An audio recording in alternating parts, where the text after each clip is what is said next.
projects are going on in your neighborhood. There's a powerful mapping program which allows you to find a particular address or parcel number and get reports on that parcel, including zoning.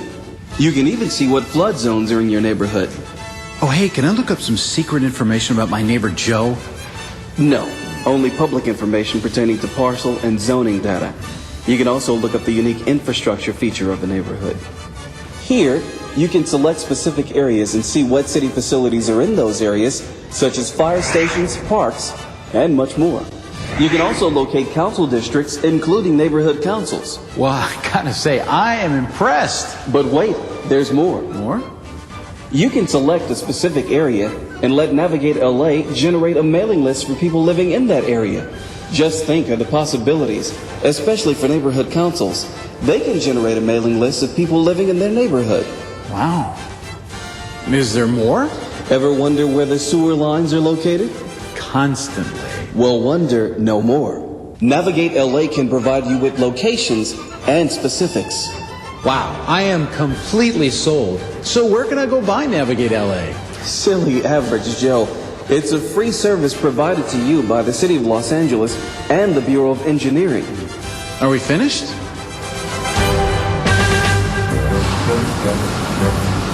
For more information, log on to navigatela.lacity.org.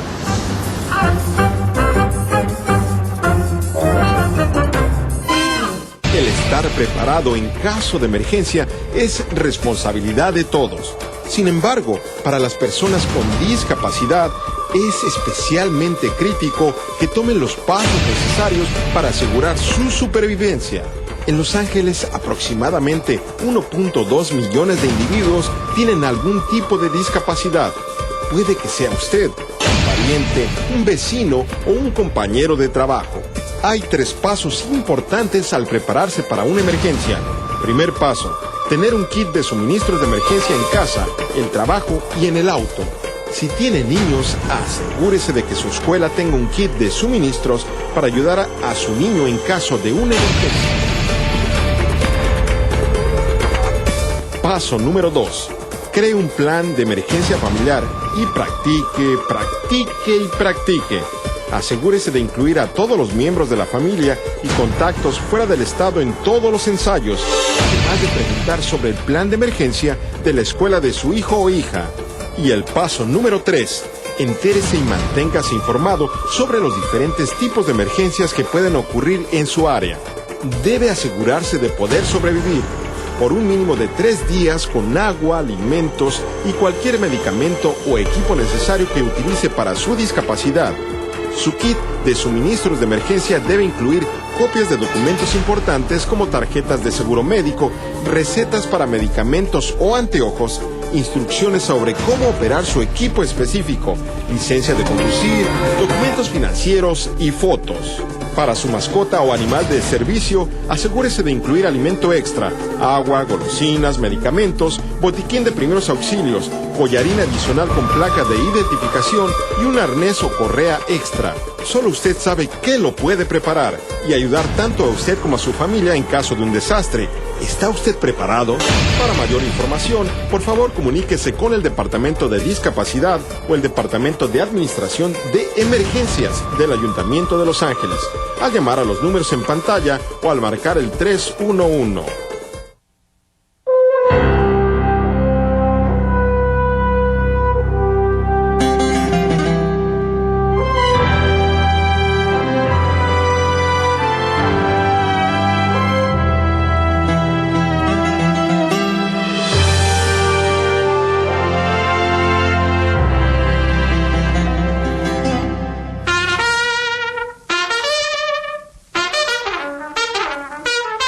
During World War II, Greek immigrant sons fought on the battlefield and served their country well.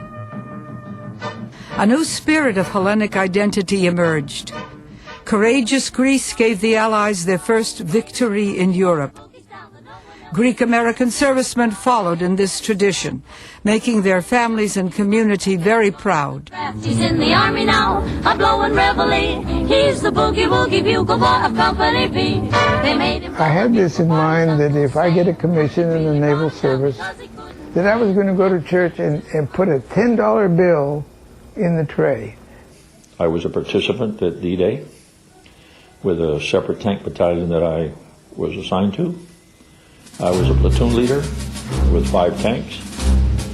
I was involved in 3 D-Day invasions, one in Leyte, Philippines, one in Manila, and from there on April 1st, which was not only April Fool's Day, it was Easter Sunday, we had D-Day invasion in Okinawa. We landed on Okinawa.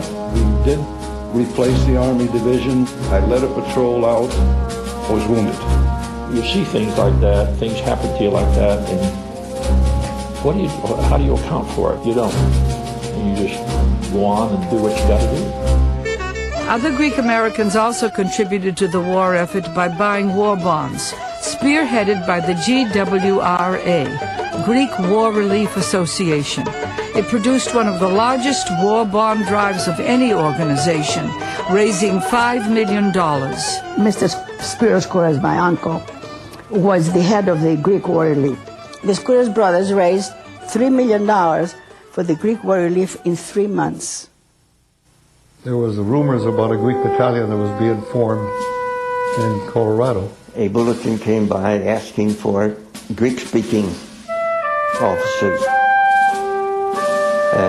because they were going to form a Greek battalion at Camp Carson. And they call it the 122nd Infantry Battalion. Most of us, we were Greek descent or born in this country or from the country. We felt that going to the Greek battalion that we'll end up fighting in Greece, so that gave us the best of 2 worlds. When FDR came in, it's one of the few times where a foreign flag was flown next to the American flag at an army camp, and that was the Greek flag. San Julian Street, the first church in Los Angeles. We finally got a new priest called Father Anthony Cousteras, and to me, he is the most outstanding priest. When I first arrived, I had to deal with a situation where the distribution of antidote became a real problem. They would come from all sides at once at me, and I asked them in a very nice way over and over again to stop doing that. I discovered that because of my youth, they weren't paying attention, so one Sunday I told them, unless you come with order, you will not get antidote. I gave 2 or 3 antidote, then I stopped and said, I'm sorry, you didn't come with order, therefore I will not give antidote. And of course, there was an uproar, no doubt. Next Sunday, I said, if you don't come with order, now don't forget to come with order. That did it. That changed the whole thing. So I learned my first lesson. Greeks respect strength, even though they may criticize it. They don't respect weakness. Greek people don't really get along that well when they start politics. Oh boy, there's always 2 sides. Oh boy. I used to come in there and crawl under the table in the dining room and just listen to them. There were 8 or 10 or 15 men there, and everyone was expressing their opinion what should be done. Naturally, they were all different. Frank Desby was very, very unique. No one can replace Frank Desby of blessed memory. You have to imagine being back in 1948 and all of a sudden hearing the women sound like clouds in the heavens singing Vox Patri, and then the men in the distance.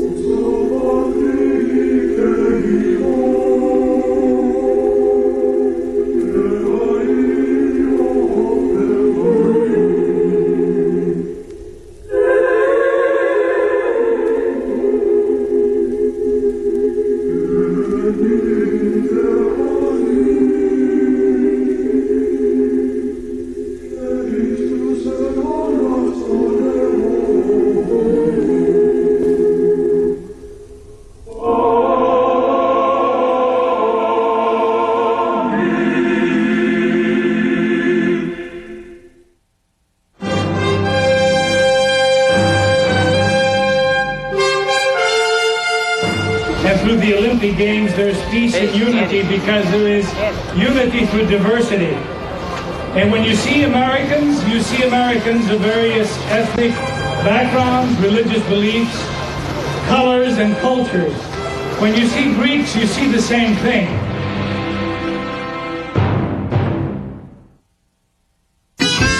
And so, as you can imagine, we were a little embarrassed to put on these frilly skirts. It looked like I had a bad case of varicose veins. yes, I did wear a fustanella. I was like 10 or 12 years old, and I had a little pot, and I had a fustanella on. And I'm thin, so my skirt looked especially big on me. In fact, they had to take 50 pleats out so it would look decent. It was a traumatic day for me. I jumped out of the car, and my fustanella fell to the ground. That was probably the shortest F-zone you ever saw in your life. Some of the people that were our age would tease us, you know. But we stood firm. Some of the guys in the group were big guys, and they let them have it. They tell you, hey, this is our culture, pal. This is what we do. That was the last time I'm going to wear a fustanella, you know. And you stood on the stage and you recited in Greek. Right after I said that poem with my fustanella and everybody's crying, 600 people in that hall from the church crying, I said, boy, this is powerful. I can do a lot of stuff with this, you know. But it made my mom and dad happy.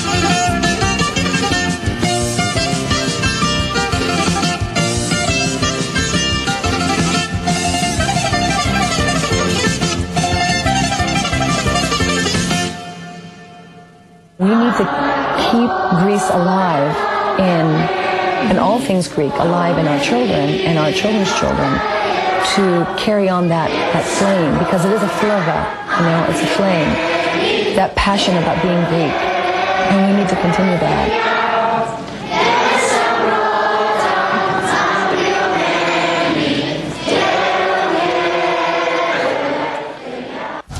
Hi, I'm Dave Bryan, host of LA Roundtable here on CityView 35. LA Roundtable is a one-hour series that spends the time to go in-depth into some of the most important issues facing us here in Los Angeles, in Southern California, and even on the state and national levels.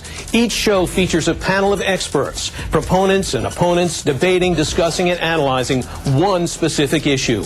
We're proud to have won an Emmy as the best studio-based public affairs program in the Los Angeles area, and we hope you'll tune in to see our Roundtable programs. Mondays at 1:30 p.m. and 8 p.m. and Fridays at 9:30 p.m. here on LA City View, Channel 35.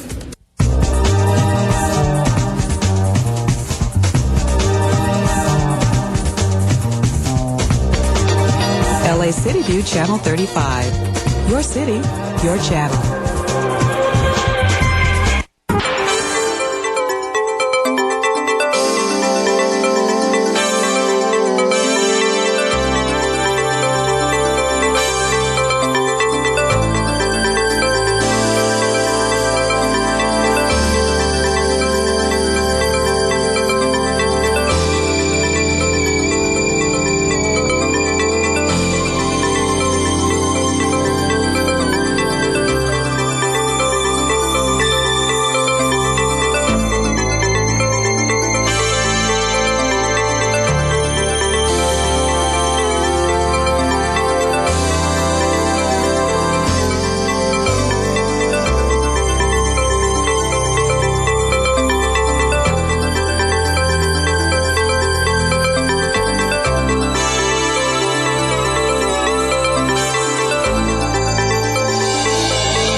Good morning. Today is Tuesday, December 9th, 2008. This is a meeting of the Los Angeles City Council. We meet Tuesday, Wednesdays, and Fridays at 10 o'clock, and the first Friday of the month we are at the Van Nuys City Hall. Thank you to Council members LaBonge, Parks, Perry, Rosendahl, Smith, and Weiss. We're asking Council members Alarcon, Reyes, and Wesson to make their way to the Council chambers so we can have a quorum for the City Council. Thank you.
Again, this is a quorum call. It is 10:15. Thank you, Ms. Hahn, an unexpected member today. LaBonge, Parks, Perry, Reyes, Rosendahl, Smith, and Weiss. We are waiting for Council members Alarcon and Wesson for a quorum. If we do not have a quorum soon, we will entertain motions from the floor for an adjournment. Thank you. Mr. Wesson, please call, before we'll call the roll and then we'll have the flag salute. Mr. Clark, please call the roll. Okay. Alarcon, Cardenas, Gruel, Hahn, Weasel, LaBonge, Parks, Perry, Reyes, Rosendahl, Smith, Weiss, Wesson, Garcetti. 10 members present and a quorum, Madam President. Thank you. Today being Tuesday, I would like to have us do the Pledge of Allegiance, and I'd actually like to ask our head of our Human Relations Commission, the Executive Director, if you would lead us in the Pledge of Allegiance at the podium there, please, and ask everyone to please rise.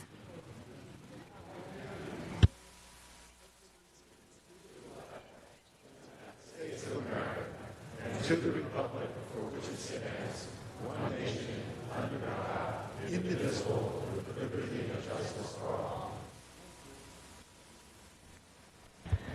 Thank you, Rabbi.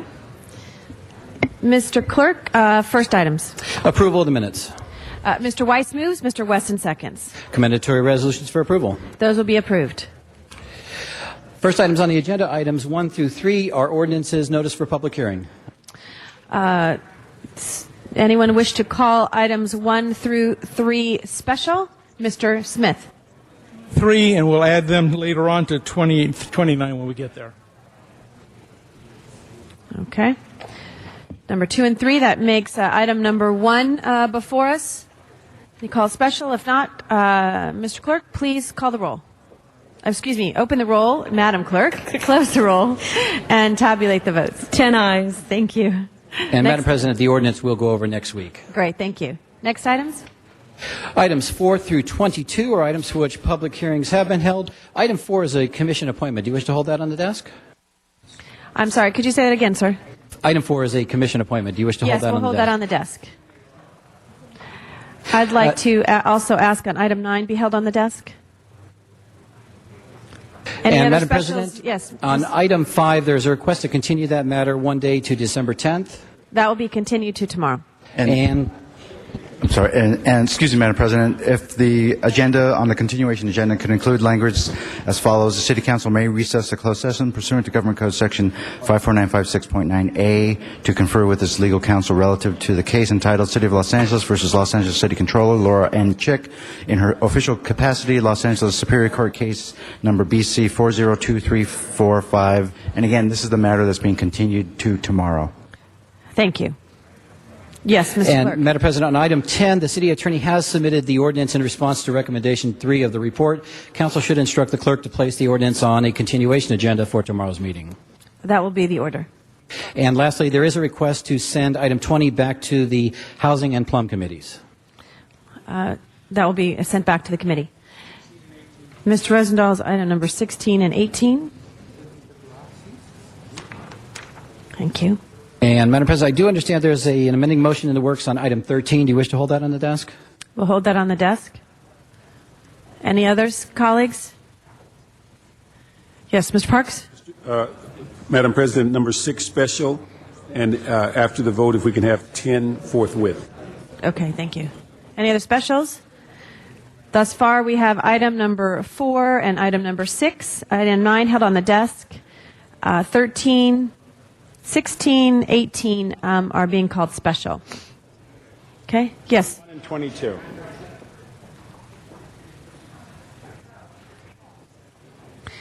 Thank you. Those would be called special. On the remaining items, Madam Clerk, please open the roll, close the roll, and tabulate the vote. 10 ayes. Thank you. We will ask item 10 to go forthwith.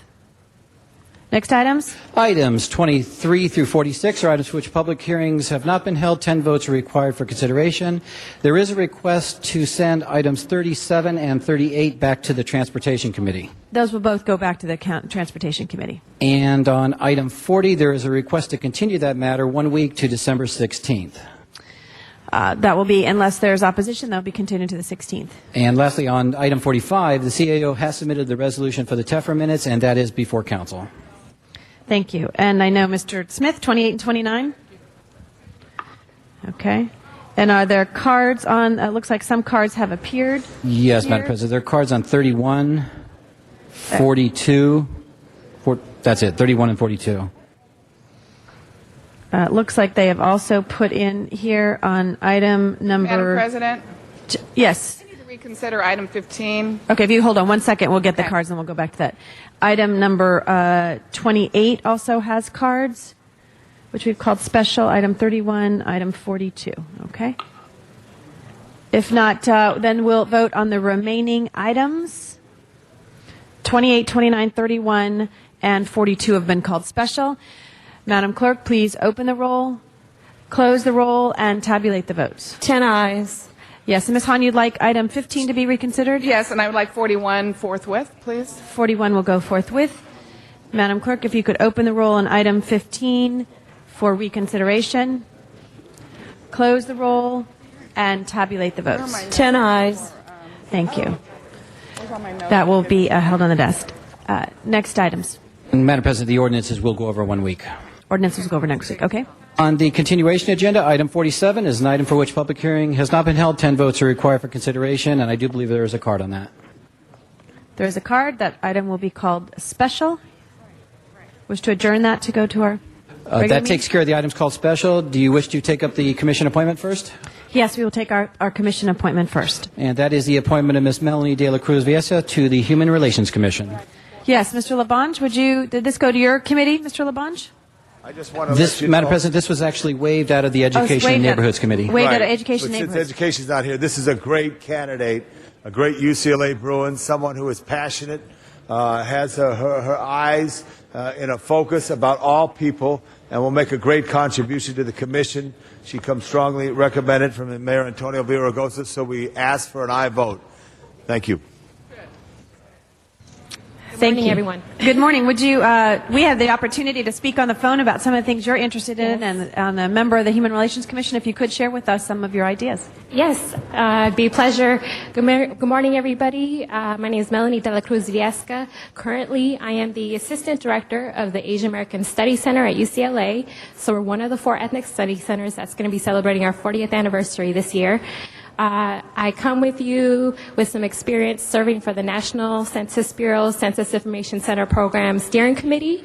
I also run a national journal. I'm a managing editor of a policy, practice, and community journal that's hosted or housed at the Asian American Studies Center. And I'm a believer in action-oriented research and, lifting up what works in terms of policy, education, housing, and employment opportunities. So it's a pleasure and honor to serve the city of Los Angeles. Thank you, and we're very excited about that, and we talked a lot about the census and the importance of that as well. So I appreciate your willingness to serve, and with that, we're going to make it easy for you today. Madam Clerk, could please open the roll on this appointment, close the roll, and tabulate the votes. 10 ayes. Thank you, Mr. Weiss. 14 forthwith, please. Asset item 14 will go forthwith. Thank you very much. Congratulations. Look forward to working with you. Colleagues, I just want to remind you, today we are at a bare quorum.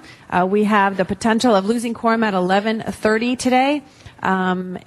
So keep that in mind. I'm not sure all the council members are listening at the moment, but please keep that in mind, that we have a bare quorum that potentially we will lose at 11:30. Mr. Clerk. Yes, Mr. Smith. For the orders of the day, I suggest that we maintain that the public comment period be limited at the time frame and not let them go over today then. Okay. Thank you. Mr. Clerk. That would be 15 minutes. That would be 15 minutes. Okay. Madam President, do you wish to take up public comment right now? We have a request to take up a couple items before we go to public comment on those items. I think that we would go to our budget discussion as well as the Sunshine Canyon item. Mr. Smith, would you like to go first on your items on the Sunshine Canyon? Yes, if we could call all of them together, please. Yes. That'd be 2, 3, 28, and 29 because they're all interrelated. Thank you. And on that, if I could ask, first of all, that we have the public comment. I understand there's 2 comment cards on that. If we do those first. And have the Bureau of Sanitation City Attorney come forward, please, while we're doing public comment. Okay. We will take, there's one on item 3 and one on item number 28. 2 on 28. So if we could first, Mr. Zumadog. Item number 3. Yes, Zumadog, official candidate for mayor, zumadogformayor.com. And I'm here to warn the public right here. I do believe it says right here, first of all, I'd like to remind everybody that first they said we're going to have some trash collection fees to pay for 1,000 new cops. Then if you look at your most recent DWP bill, you'll see that the fee has tripled over the past couple years.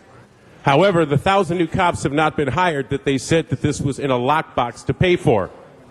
So A, they started a fee to pay for 1,000 cops. Then they triple it. Then they announce we have not hired the cops. Then they say we're going to have a hiring freeze. Madam President, I don't believe he's on point. I believe I'm talking. Is this not the solid waste fee? Maybe the city attorney should understand solid waste fee is trash collection fees. It's not. And it says right here, excuse me. Sir, this is not on the trash fee.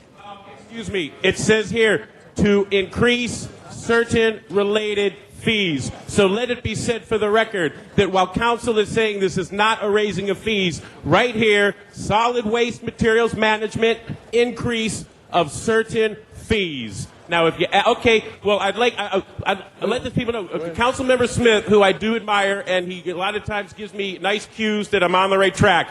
He is saying that this is not that. So I'll yield the rest of my time to Councilmember Smith. Thank you. So he can please tell everybody it's not. But, hey, I'm not out to just criticize. It says solid waste fee increase. Councilmember Smith said it isn't. I respect his opinion on these things. Councilmember Smith, please take the floor. zumadogformayor.com. Like to go out to the San Fernando Valley. We do not have visual. We do have auditory. So we would ask Miriam Fogler, followed by Donna Pearman. Ms. Fogler. Yeah, this is a terrible disgrace to the city of Los Angeles not to have a visual down here at City Hall, Van Nuys. I think you people are out of line, and I think it's out of line not to have your quorum here past 11:30. I think you're outrageous, and the term limit should be 2 terms. It should be repealed at once. She doesn't appear to be on topic on this item. This is related to Ms. Fogler. This is related to Sunshine Canyon. You should be fired, City Attorney. You're out of line. Ms. Fogler, this is your warning. Please refrain, and we will go to this item. I'm going to tell you this right now. You're violating the First Amendment rights right now. You are censoring what I'm saying here, that this is a very important thing that you're doing here, passing more fees. And the public doesn't seem to care about paying more taxes. So evidently they don't care about paying more fees at all either. Thank you, Ms. Fogler. Ms. Pearman? Have enough time to learn about it, but I believe that it's probably a bad idea. Anything that you come up with usually is a bad idea, and usually we have to end up spending the money, and it's usually costing us. So, thank you. Thank you. That closes public comment. Mr. Smith, these 4 items are before us. Thank you very much, Madam President. And just for clarification, folks, we are not increasing fees on citizens' trash. We are increasing the fee of trash dumped at the Sunshine Canyon landfill, which services the entire county of Los Angeles. So people's trash that is coming in from other cities is getting taxed, and it's not coming on top of your tax. You're not going to see a bill ever for it. It's not got anything to do with your monthly fees whatsoever. It's on a company that takes trash in Sunshine Canyon, and it's on all those that use the Sunshine Canyon dump. So with that, if I could have the city attorney and our Bureau of Sanitation please come forward to the table. Thank you, Mr. Smith. As you're doing that, we have a lot of noise here in the City Council chambers. Could I ask staff, if you have discussions, to please go outside so that we can hear the discussion? Shh. Mr. Smith. Thank you very much. If I could have the city attorney and Bureau of Sanitation please explain what the 4 motions are and what they deal with. And I understand there's going to be an adjustment to language on one, and then a request to receive and file number 29 as it relates to the solid waste management fee. So whoever wants to start first. Okay. Keith Pritzker, Deputy City Attorney.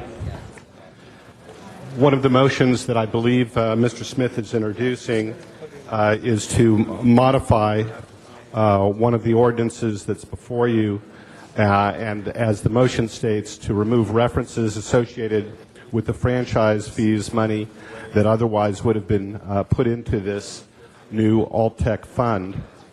And the second was to remove references associated with the Alternatives to Landfilling Fund being used to support the costs related to the county's revised CUP fees. This is being done in consideration of the county's comments to the city regarding the establishment of the alternative to technology fees. I also wanted to bring to the council's attention a memorandum that was filed by Enrique Salvador, who's beside me, as Director of Bureau of Sanitation, concerning how those fees would be used and the reason for that fee. Mr. Zaldivar. Councilmember Smith, Honorable Council Enrique Zaldivar, Director of the Bureau of Sanitation, we in the Bureau have tremendous need for continuing research of alternatives to landfilling. We are seeing in this very day how a drop in the overseas market can do to our material-based marketing, material-based recycling, I should say. So we must always continue to diversify our way of recycling our waste. This fee provides us with additional much-needed funding to be able to research and expand our portfolio of how we recycle waste. Okay. I think that, ladies and gentlemen of the council, last week you passed the first element of this. Today is the final draft language on some of the ordinances. What we're saying here, as we did last week, is this council passed a couple of years ago a zero waste policy, that we want to find ways to get everything we can out of landfills, that the state of California passed AB 939 and AB 32, First, that requires the diversion of trash from landfills, and secondly, looking at the carbon footprint. If we can find a better way to move our trucks shorter distances, reduce the carbon footprint, that's a good thing. These are things that have been mandated by the state of California, by our own council policy, that we're looking for alternatives to landfill. And the alternative to landfill will come in the next few months when the final report is before the Board of Public Works to build an alternative landfill facility that turns trash into energy and other useful products. This will facilitate that. This will fund that without raising any taxes on the local citizens of Los Angeles, but through the Sunshine Canyon dump, which is the one thing we're trying to pull out of and get out of. That is our stated policy. This makes that happen. This provides a fund for doing that without raising the sanitation fee on our citizens. It's a citywide and countywide tax on all dumping that goes on there, private and public as well. And this facilitates that. So with that, I would like to instruct the city clerk to attach the supplemental reports to the file. We ask that you adopt the 3 ordinances with amending languages, which is consistent with our policy that we adopted 2 weeks ago and a couple of years ago. And finally, I'd like to ask that we instruct the city attorney to prepare a letter of response to the County of Los Angeles, who I think misunderstood the actions that we're taking here today, and explain that the actions will benefit the entire region with compliance to 939 AB 32, our 75% diversion goals of the City of LA. And it really is the policy we've adopted in this council that we need to go forward with. This will help fund that proposal, and I ask your support of those 3 items with amendments, and we receive in file number 29. And with that, I'll defer to any other questions we may have. If not, I ask your support. Thank you. Thank you. Mr. LaBonge. Thank you for your leadership on this. One thing, in the subsequent months, let's get a little notice in our municipal bill that DWP sends out for us just to explain what you're doing constantly. Just so they know about the diversion. Just so they know about the future. Just so they know about the hard work that you've led us into to create this. I just think not everyone knows this, that we DWP, we flip a switch, on comes the light. Every Thursday, you come by my house, green can, blue can, garbage can. I think we just got to re-educate the people that this is a way, and we have had success. And I did want to rise to thank you, Mr. Smith, for your leadership here. Thank you. Thank you. Mr. Smith? I moved them. You moved the... Please, if you could restate for us. Put it on the side of the truck. Yeah, we'll receive in file number 29. Yeah, and Mr. Smith, if not on the information thing, maybe a campaign on the side of the trucks to say, thank you, LA, you're doing it. We're down to whatever. Thanks. Thank you. Madam Clerk, those items are now before us. If you could open the roll, close the roll, and tabulate the votes. 11 ayes. Thank you. And the ordinances will go over 1 week. Thank you. Mr. Parks, we're going to go to your item on the budget. Thank you. Thank you, Madam President. May I have the city staff come up, please? CAO and CLA.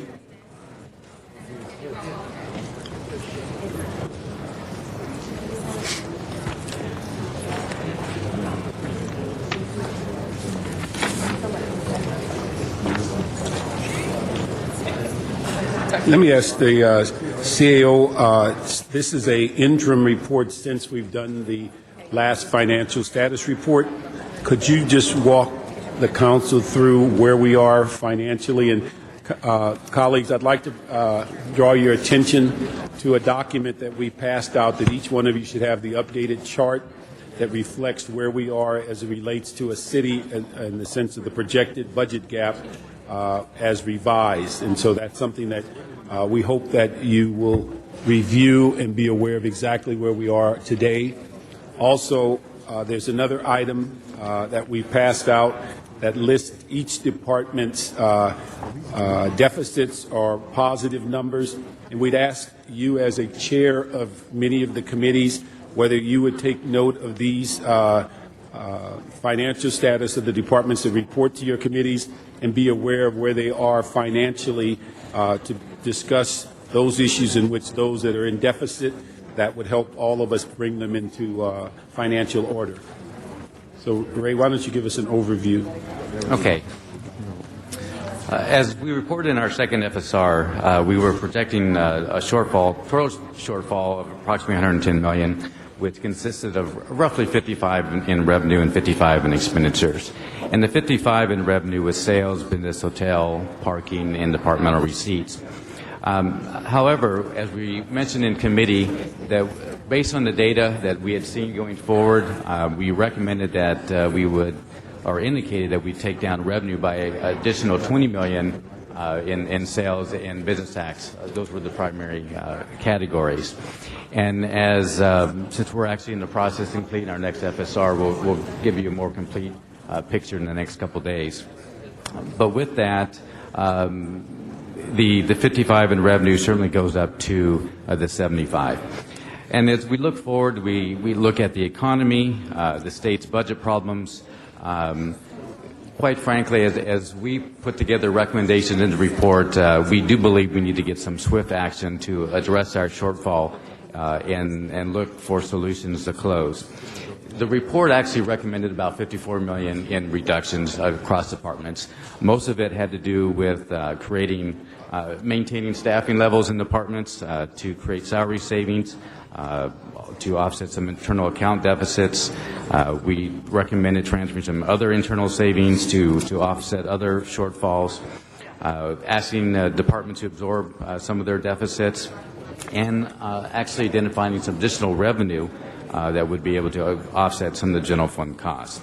Now, in committee, there was concern about some of the recommendations, and in total, there were about 4.61 that was added back. We sort of put off a final solution for Rec and Parks that was roughly about $2 million, and we corrected some salary data for the city attorney. So basically, by year end, the shortfall is roughly about 86 to 88 million, and that's where we stand today. Okay, Ray, would you also mention the issue of your reevaluation of the revenues? That's correct. I did not have a chance to make copies of a presentation, but certainly will provide for committee.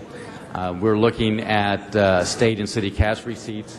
As we look forward, the state's cash receipts are in free fall, and we are going to be shortly, we're behind that. We're about 3 months behind that, and we're going to see that drop off as well. Certainly as we look through documentary transfer receipts, we're concerned there. I have a chart that I'll provide folks on the property tax collection rates. As you may recall, we budgeted in the current year about 95.5% collection rate. However, last year's we ended up at 95%. And given all the concern, both at the county, at individual level, we're concerned we're going to be much lower than what we budgeted. And each 1% in the collection rate is roughly about $10 million. Okay. So the other issue is that in looking at our current situation, in the years past we found one-time money or other revenues. Are we going to be that fortunate this year? we have pulled a number of rabbits out of our hats for the last several years. I don't know how many more rabbits we're going to be able to find. Okay. As far as looking at in the sense of resources, the way our budget is set up, is it realistic to begin for us to be considering or discussing hard freezes or furloughs or layoffs as we move towards the end of this fiscal year? As we go forward, I think we need to look at all of our options. Certainly what's recommended here is we sort of have a more stringent managed hiring process, and we will report back to your committee with some criteria. We'll talk about the committee structure, but certainly that's given 80% of our budget is salary. We need to look at our personnel costs. Okay. And then what is and I think you'll probably cover this in the FSR, but the next one, but where are we as it relates to some of our heavy financial cost of our pensions as we move forward into this fiscal year, also our workers' comp and our medical costs? So when it comes to our pension and retirement costs, now we have already made those payments for the current year, yeah. But certainly we've received some information through the actuarial reports for both systems for next year, and the rates are going up. and they're going to add some additional dollars to the forecast the next year. And that's one of the other things I do want to mention. In our second FSR, we had projected a roughly $280 million deficit. Once we start plugging in the reductions in revenue, and we plugged in some of the numbers for pensions contribution next year, we are getting very close to that 400 number. Okay.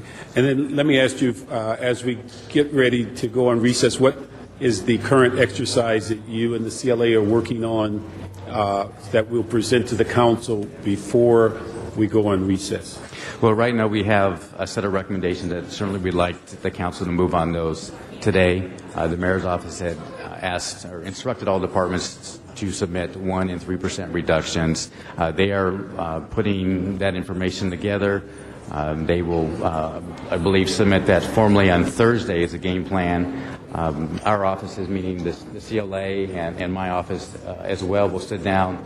We're meeting this afternoon, and we'll be meeting regularly this week to go through those proposals and find out whether we would recommend those and whether we would have any additional other recommendations for you as well. Okay. Is our expectation for next week is to find remedies for the entire $86 million gap, or are we looking to do it in sections, or how do we propose to deal with it? I believe that the mayor's office is going to try to put together a package that deals with the full 86. Most certainly, we want to put forward proposals that both the mayor and council can agree that we can do this year. That will solve as much of the current shortfall as possible. If we can't do that before the break, then most certainly we'll come back with any additional proposals that we may need. And in fact, when the governor proposes his state budget, and perhaps January 10th, we may have a whole other set of issues that we have to deal with. Okay. And then if we're successful at finding the entire 86 before June 30th, then where would that put us for next year's budget as far as the structural deficit? That's going to be pretty tough to answer at this point. It depends on whether the solutions that are put forth are structural in nature. If they're one-times, then no, they will not help us with our structural problem next year. But if they're reductions that we can take the current year and they will roll over into next year, then certainly that will help our deficit. What would, just give us a ballpark? What are we confronted with next year as we move without any understanding what the state might do? As I mentioned a little bit earlier, as far as next year, we are pretty close to the $400 million deficit. And the primary drivers that increase from the 282 to the 400 are, as we look at the drop-off in our economy-sensitive revenues, and that plugs in a good 40 to 50 million there. On top of the pensions payment for next year, we had estimated about 23% of payroll.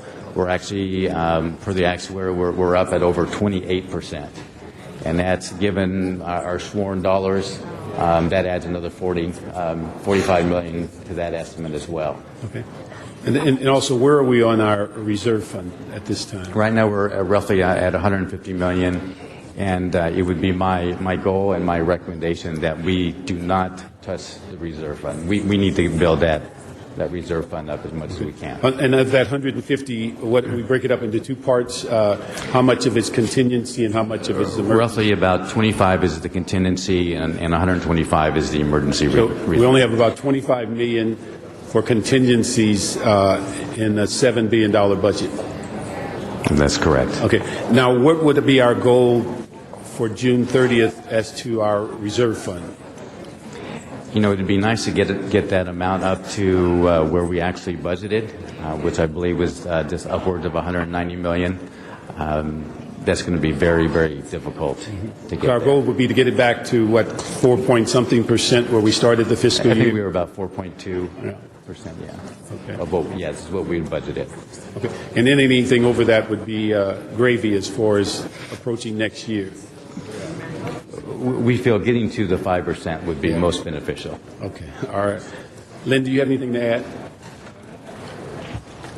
My comment is because of the extraordinary economic conditions that we're facing, it's really very, very important, more so than any other year I can remember, that the actions that we take to balance the current year's budget should be taken as quickly as we possibly can to give Ms. ourselves Ozawa, enough Ms. Ozawa, time excuse me for a moment. in order to Ms. Lynn. achieve those savings. If I could ask people on the sides to please keep their voices down. It's extremely difficult to hear when people are speaking.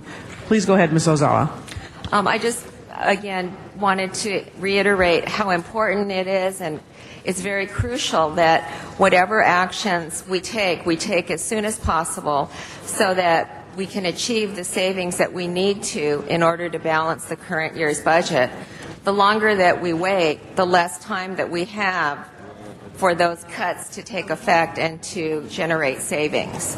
Okay, thank you very much. And colleagues, again, I'd like to just draw your attention to the two handouts, the 0809 projected budget gap summary revised, and also the attachment 1 0809 budget projected general fund surpluses and deficit revised. That gives you a thumbnail of the presentation and where we are currently. Thank you very much.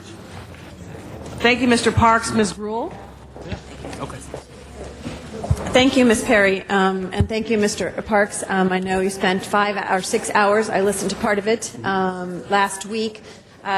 Colleagues and to the public, and I think it is important to note this is a big issue for the city of Los Angeles, and we've debated a lot of issues recently on a lot of things.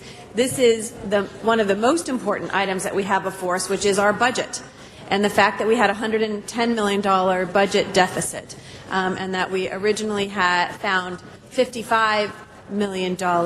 Could you refresh again how much this additionally brings us to now? The reductions. The reductions, we had proposed 54. I believe I'm sorry, I can't. We had proposed roughly about 54 million in reductions with the changes in Budget and Finance Committee and the correction to the city attorney's salary count. It drops it down by about 10 million, so there's about 44 million dollars yes. that we have. And I'm still having difficulty hearing Ms. Perry. Again, let me ask people on the sides in particular and in the audience if they could please keep their voices down so people can hear each other while they're speaking. Thank you. We have a number of things here that are cutting in our basic delivery of services, and I think as we go forward, we are asking the departments, and I know the mayor has sent the letter, and we are supposed to consider this in Budget and Finance on Monday, as Mr. Parks mentioned, the next level to get to that $44 million. But I think the message has to be sent to all of the departments. We do not want you to send us things that you know we will never cut because they're basic delivery of services. You have to look at things that otherwise you may not want to do. You may not. Some of those positions that you will not fill. I think one of the items that is in here is the creation of that task force to look at any position authorities or positions being filled for there be a closer review on that. I know that one thing, and thank you to the Budget and Finance Committee, is the fact that we did not take away our crossing guards. My point at that time was that's not the first thing we should look at in public safety, and that we should look at other items. I know that one of the issues I was concerned about was the fact of the parking, the alarm fees. Shh, guys, I'm having a hard time hearing. Sorry.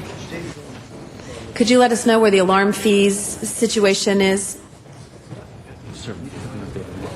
No, actually, we're following up on that issue, and I know there were a number of recommendations that came out of committee report, and we plan to get those in the next FSR and have provide updates on But we've been waiting for this ordinance.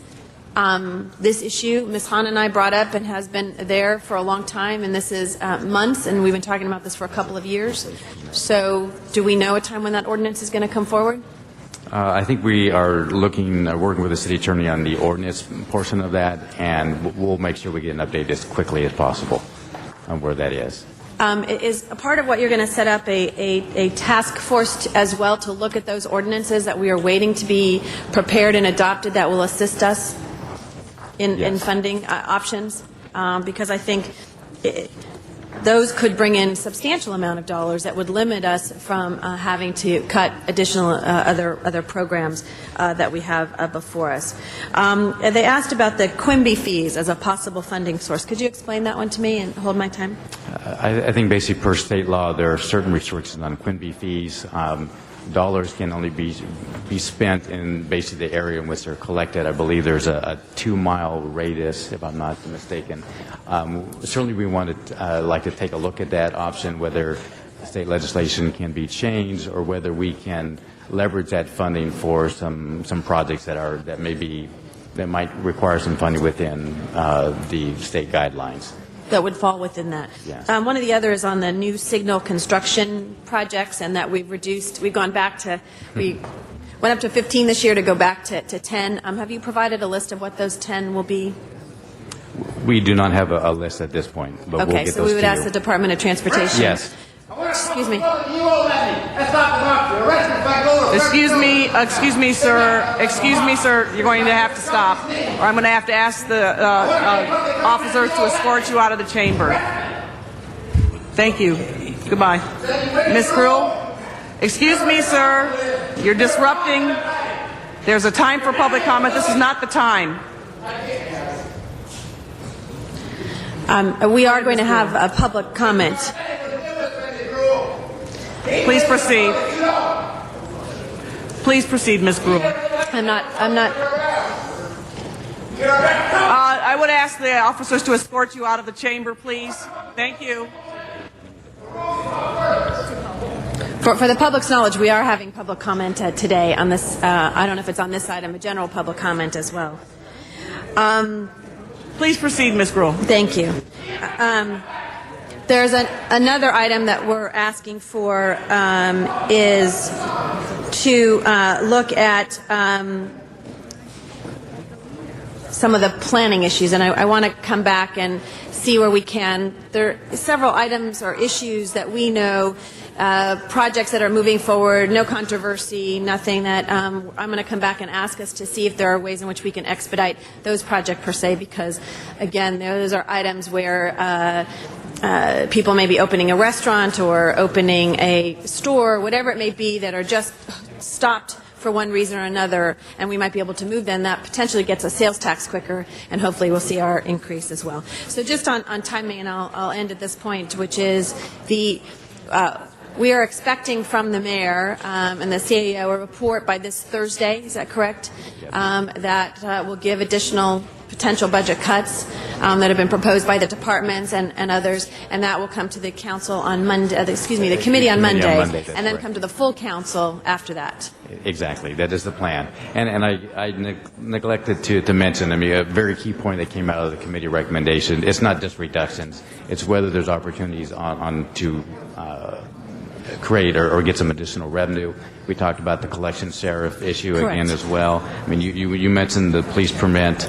One of the other things that we'll bring for you too is sort of a brief summary on what some other cities in states are doing across the country. So at least you'd have a little bit, you'd be able to make a little bit more informed decisions as far as what else is going on. So great. Thank you. Thank you, Ms. Perry. Thank you, Ms. Gruhl. Our next speaker is Mr. Rosendahl. Mr. Rosendahl. Thank you, Madam President. And I would love public comment first, but sorry about that incident we just had. Look, my colleagues need to know this because we sit on the Budget Committee, and we've heard all of this. Conclusion again, how big is our deficit at this very moment? Right now, what we have is, if you adopt these recommendations, it remains at a little over $86 million. We're $86 million in the hole as of this moment. And why are we $86 million down? It was a combination of two things, expenditures and revenue. But the biggest driver this year is the revenue problem that we're seeing. It's the economy. It's quite So what can we do about it at this point in time? I think certainly one of the big things that we need to be looking at is retention of jobs, creation of additional jobs, things of that sort.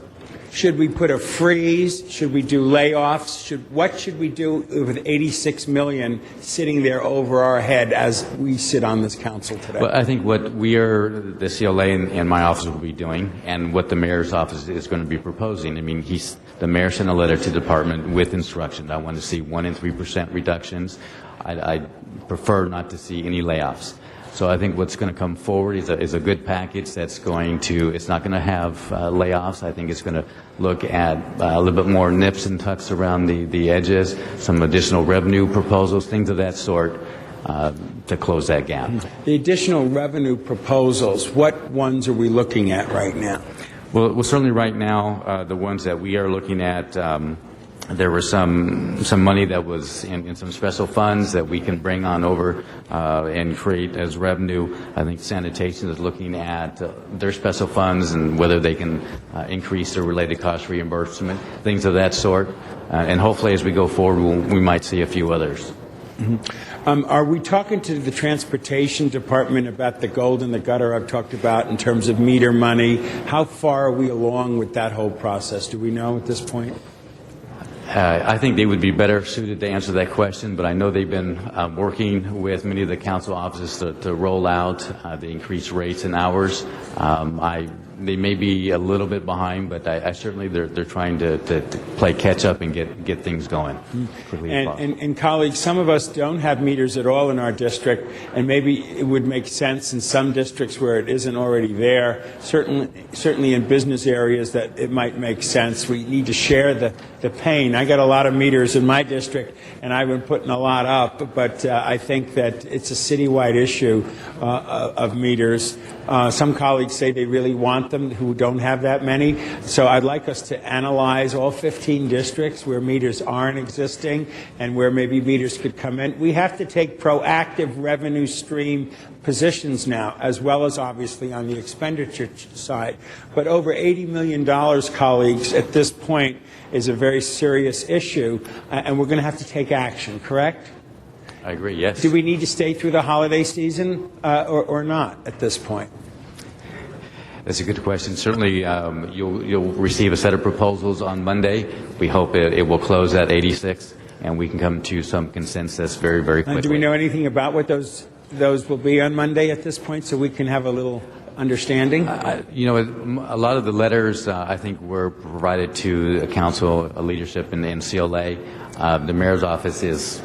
we need to let them have the opportunity to go through those, sort them, put together a set of recommendations, and we'll be happy to... and when those recommendations come, will we be fast-tracking them and bringing them to the council before we go on recess? Yes.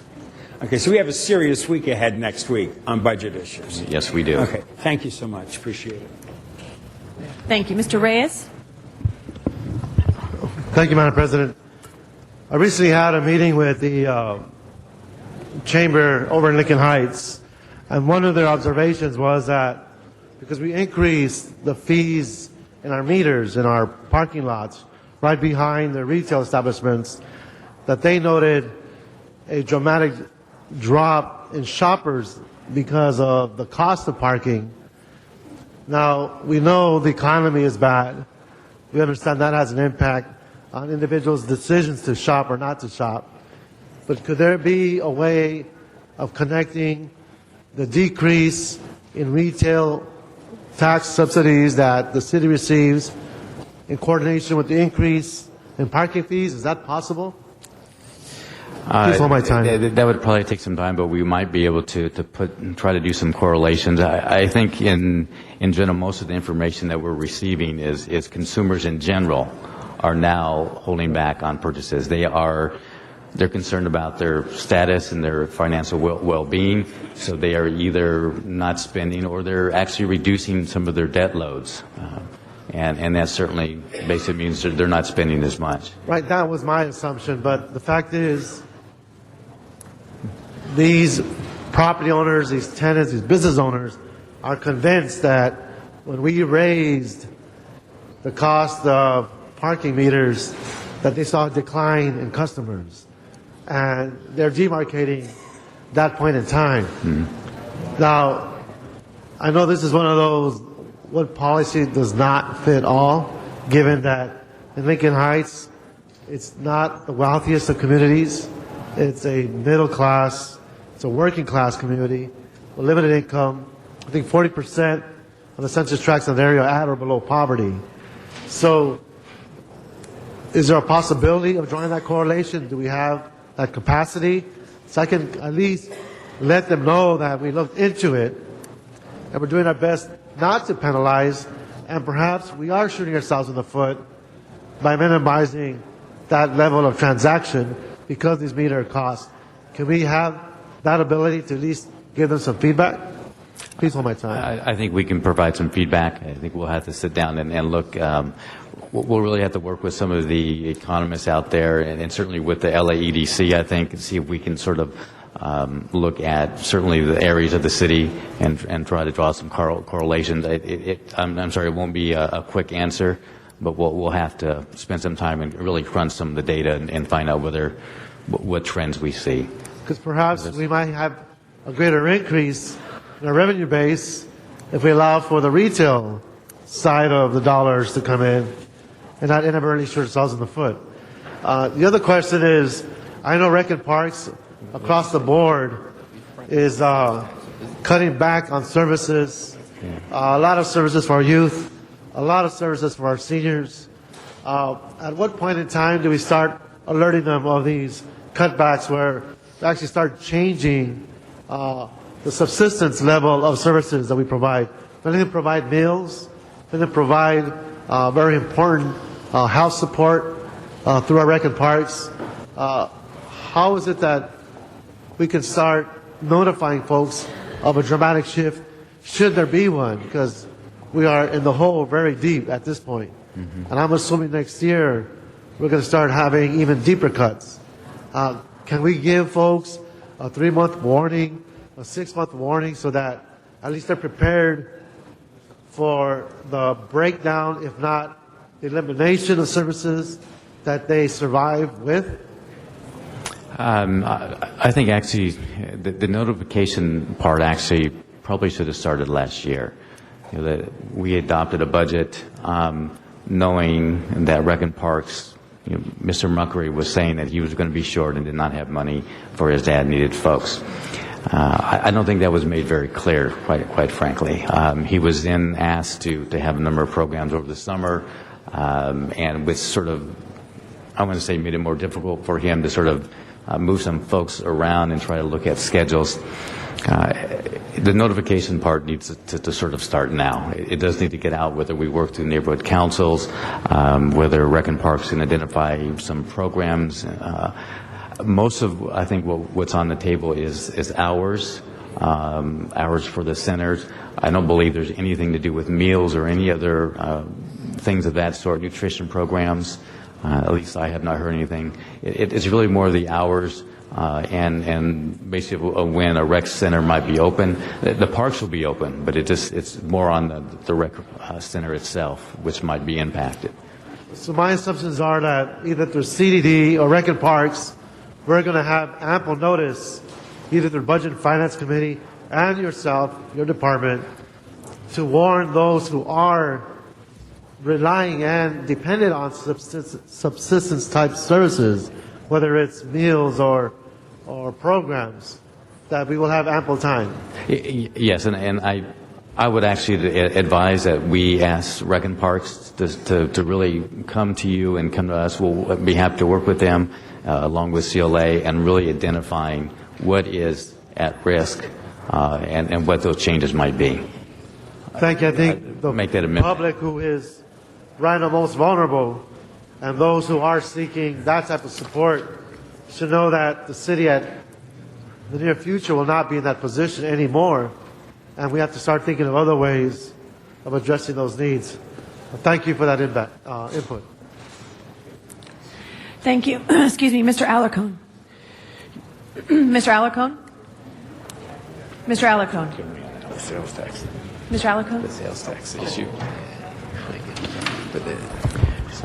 Yes, I wanted to ask if we have engaged our own employees in the process of identifying potential savings. I know that historically our employee groups and We have even set up management employee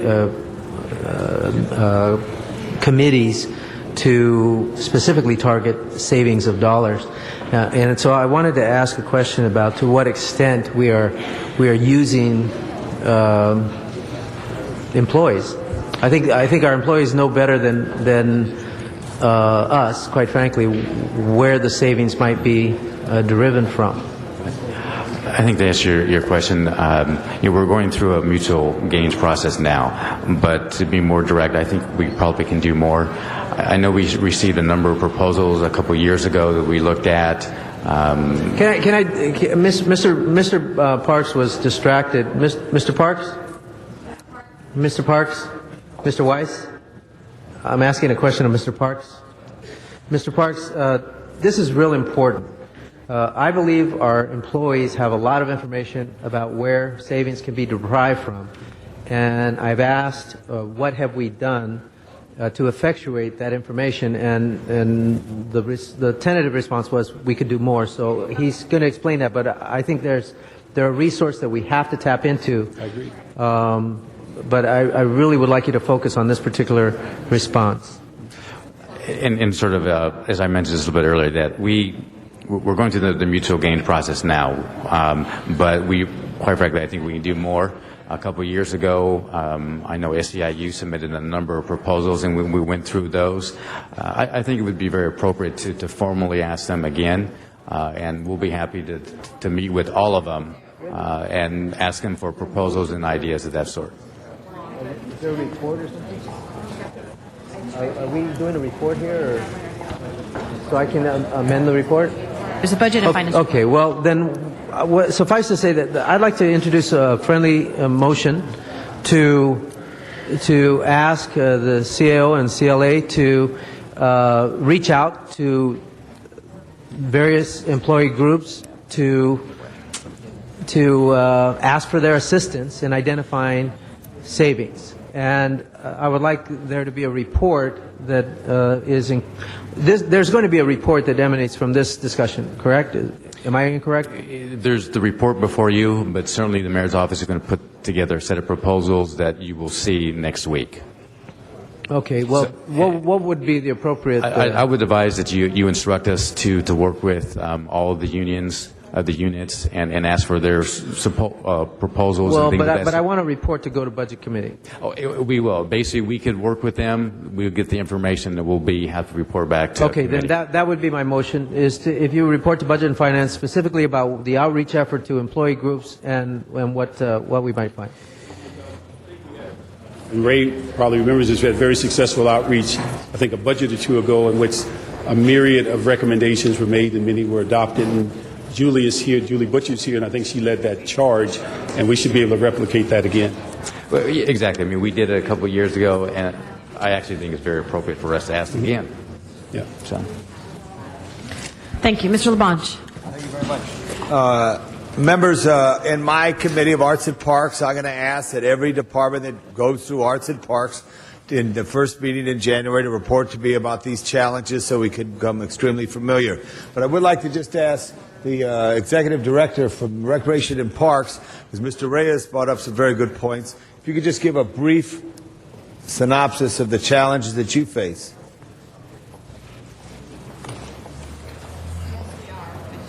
Could hold my time, Madam Clerk. Good afternoon. Regina Adams, Executive Officer of Recreation and Parks. I heard previously that there were some questions asking when Recreation and Parks should come forward and inform the public as to things that are currently happening with us. Actually, our General Manager, John Muckery, had made this announcement back around May when the council was having the budget deliberations. At that time, he had informed the council members that the budget that was about to be adopted was not going to make us whole. And at that time, we would continue our programs because we were going into the summer, which is our busiest season. And so we were going to continue all of our summer programs. But after that, then we were going to have to start making reductions, which is what we did start to try to implement around September. At that time, we started to make some reductions in our part-time staffing because we realized as I said, that we were already approaching a projected budget deficit. Since that time, our deficit has increased, the projected deficit. And in the report, you'll see that it's projected at this time to be about $6 million. We have tried to put in place various plans and how we're going to close that hole. The council and the mayor did give us recently additional $2.5 million, but we still have the $6 million problem that we're trying to figure out what to do. The public will start to see changes in our operations. They're going to see reduction in programming hours. We're looking at possibly doing things such as clustering our facilities, whereby we will be taking and instead of having the public have to go to each facility, we may have to start looking at possibly closing down some of those facilities. And especially for the next upcoming fiscal year, the problem is growing bigger and bigger for us. So we are trying to put things in place. The public is going to start seeing changes. We had already made that announcement, but I guess that maybe everyone didn't get it the way that we thought it came across. But things are already happening to that effect. Just ask a quick question. There's 7 days in a week. More people are in the parks on the weekend. Are you managing that more people in the parks are the weekend? Are you, if you have to close a day or two, is your first priority the public? Our first priority is the public and the people that we serve. The parks themselves will not be closed. People will still have access to the parks. What I'm referring to are the facilities. All of the facilities may not be open the number of hours that they're currently open, the number of days that they're currently open. That's what I'm referring to. All right, members, that's why I asked, and I know everyone chairs a very important committee, to get a full view of what challenges we face. Obviously, this is all going to go back in Budget and Finance, which deliberates and makes its recommendations. But I think we should be aware, and also to bring forth the public and private partnership that's necessary. I remember the last time the council was in this very serious crisis, there was thoughts that helped the Recreation and Parks Department continue to serve the people. This is about 15 years ago, in some special ways of enhancing the public-private partnership. I would remind that. There's another issue, Madam CLA, that I wanted to ask concerning the fire department. The emergency medical captains at each station, the 18, there's some talk about those positions. They're not being cut from the budget this time. You're being asked to do what? Just a little historical note. During the budget deliberations in May, the council and the mayor authorized 18 captain positions. The fire department indicated they wanted to use them for EMS field duties, which is a specialized duty. The council said they could use those authorities, those captains in EMS duties, as long as they had the money within their budget in order to fund them. They weren't given any additional money to fund those 18 captains. Toward the beginning of the fiscal year, the fire department was able to identify budget projections that showed that they would in fact be able to deploy the 18 captains in EMS assignments. However, earlier in the fiscal year, there was a lawsuit there was either a judgment or a settlement in which the fire department has to pay half of that amount, which is about $3.8 million. Because of that and additional constant staffing overtime that is needed because there aren't enough positions in the field to cover every fixed position assignment, the fire department is now in a deficit position. My understanding of what the Budget and Finance Committee did when they were considering the report before you is that the fire department was asked, if this is your highest priority to keep the 18 captains in the field, we're not going to make you change that, but come back with alternatives to reduce that deficit. And that's what we are now, where they're going to look at that, the CEO is going to look at that. This is not calling for the immediate removal of 18 emergency responders who are supervisors in the battalions for the fire department. That's correct? We're asking the chief to make a decision as to where he should put his priorities, and realizing that those positions were recommended by the fire department to be removed in the budget, recommended by the mayor's office, recommended by the CAO's office. It was the council that allowed the positions to stay in unfunded, but the clear direction was to use your existing general fund salary account to pay for them. What we found is that they did not move the positions back in the field and then pay for them incrementally with their revenue. They basically left the vacancies in the field and paid for them with constant staffing, which is time and a half. And so that's why we recently had to put another $1 million into their staffing account, and they're approaching, I think, $100 million in overtime. So we're asking them to go back and review what their commitment was on how they were going to fund them, and if they can't fund them in their existing resources, they need to come back and let us know, but not just run up a deficit that no one has the funds to cover. So at this particular time, though, that discussion will take place between the CAO, CLA, your budget committee, as to And articulate. there's been a request, Mr. LaBonge, for some of the policy items to also go to public safety, which I think Mr. Parks So has there'll be agreed oversight to. on that, so we may get a decision on this. This is not cutting the people today at this point. Right, Ray? Well, you actually made a decision back in May. I mean, we didn't mention this in the report because you made that decision when you Right. adopted the budget. So consequently, what we have is 18 positions that we haven't really put in the budget that is now going to go to Budget and Finance Committee and also Public Safety Committee, where they're going to hash it out and come back and report to us to tell them what we did and what we can do to try to correct it. Because that's what I want to try to do, and correct it, Mr. Parks, and figure it out, because I think the importance of those individuals we found in emergency responses, they do have a role in the community there. They're very important. But as you said, as a former general manager of a very important agency, they have to make that decision, what is their priority. So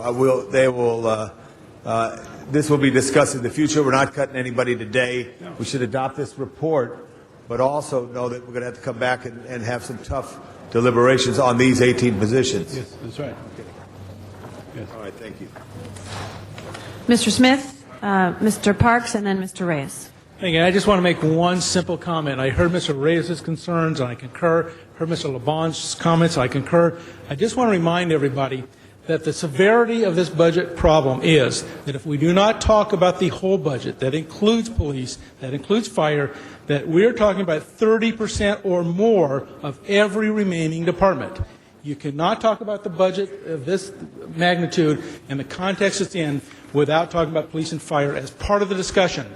And if you don't, 70% of the burden is passed on to 30% of the departments. So I just want to remind everybody that as we go through this discussion, if we choose to do what the mayor is asking us and not talk about police, not talk about fire, that's 30 or more % of every remaining department in this city will bear the burden of these cuts. We have Mr. Parks. You want to be last? I have two other, Reyes and Rosendahl. I just have one technical Yes, Mr. Parks. issue. On number 8 in the report, it should be changed from Bureau of Street Services to the Board of Public Works. That's only comment. Mr. Reyes, followed by Mr. Rosendahl. You know, colleagues, I understand that it's a very difficult process that we're going through. And I just don't want to speak a lot of rhetoric here. But the fact is, we've been pushing a lot when it comes to how we serve our youth. We've had this tremendous discussion about gang intervention. And yet we're talking about these cutbacks on parks, on recreation, the very same type of support system that gives our youth a chance to get away from the gangs, because they tend to be areas of sanctuary for our youth. Now look at the park poor areas and areas at high levels of poverty where the gangs flourish. I need to know, given today's action, that the cutbacks that we are proposing today, does it focus on all the part-time workers of recreation and parks? Please hold my time. what was proposed in our report was, yes, had to do with part-timers. That recommendation was removed in the committee report. And basically, the committee report, this says we're not going to do anything with the rec and parks. We want to get more information and have our offices report back, given the larger discussion, basically with the next steps of reduction that will be coming your way. So this action, it's not clear to me what you said. Are we going to cut back or take away part-time positions for recreation and parks with today's action? Today's action will not. Okay. Please go ahead. I guess the only caution is as we go forward and discuss the 86, it may be on the table, but it's not on the table today. So, Rec and Parks staff, if you don't mind, I do have a couple of questions. I just want to understand the direction we're going in on some points you made earlier. Please hold my time.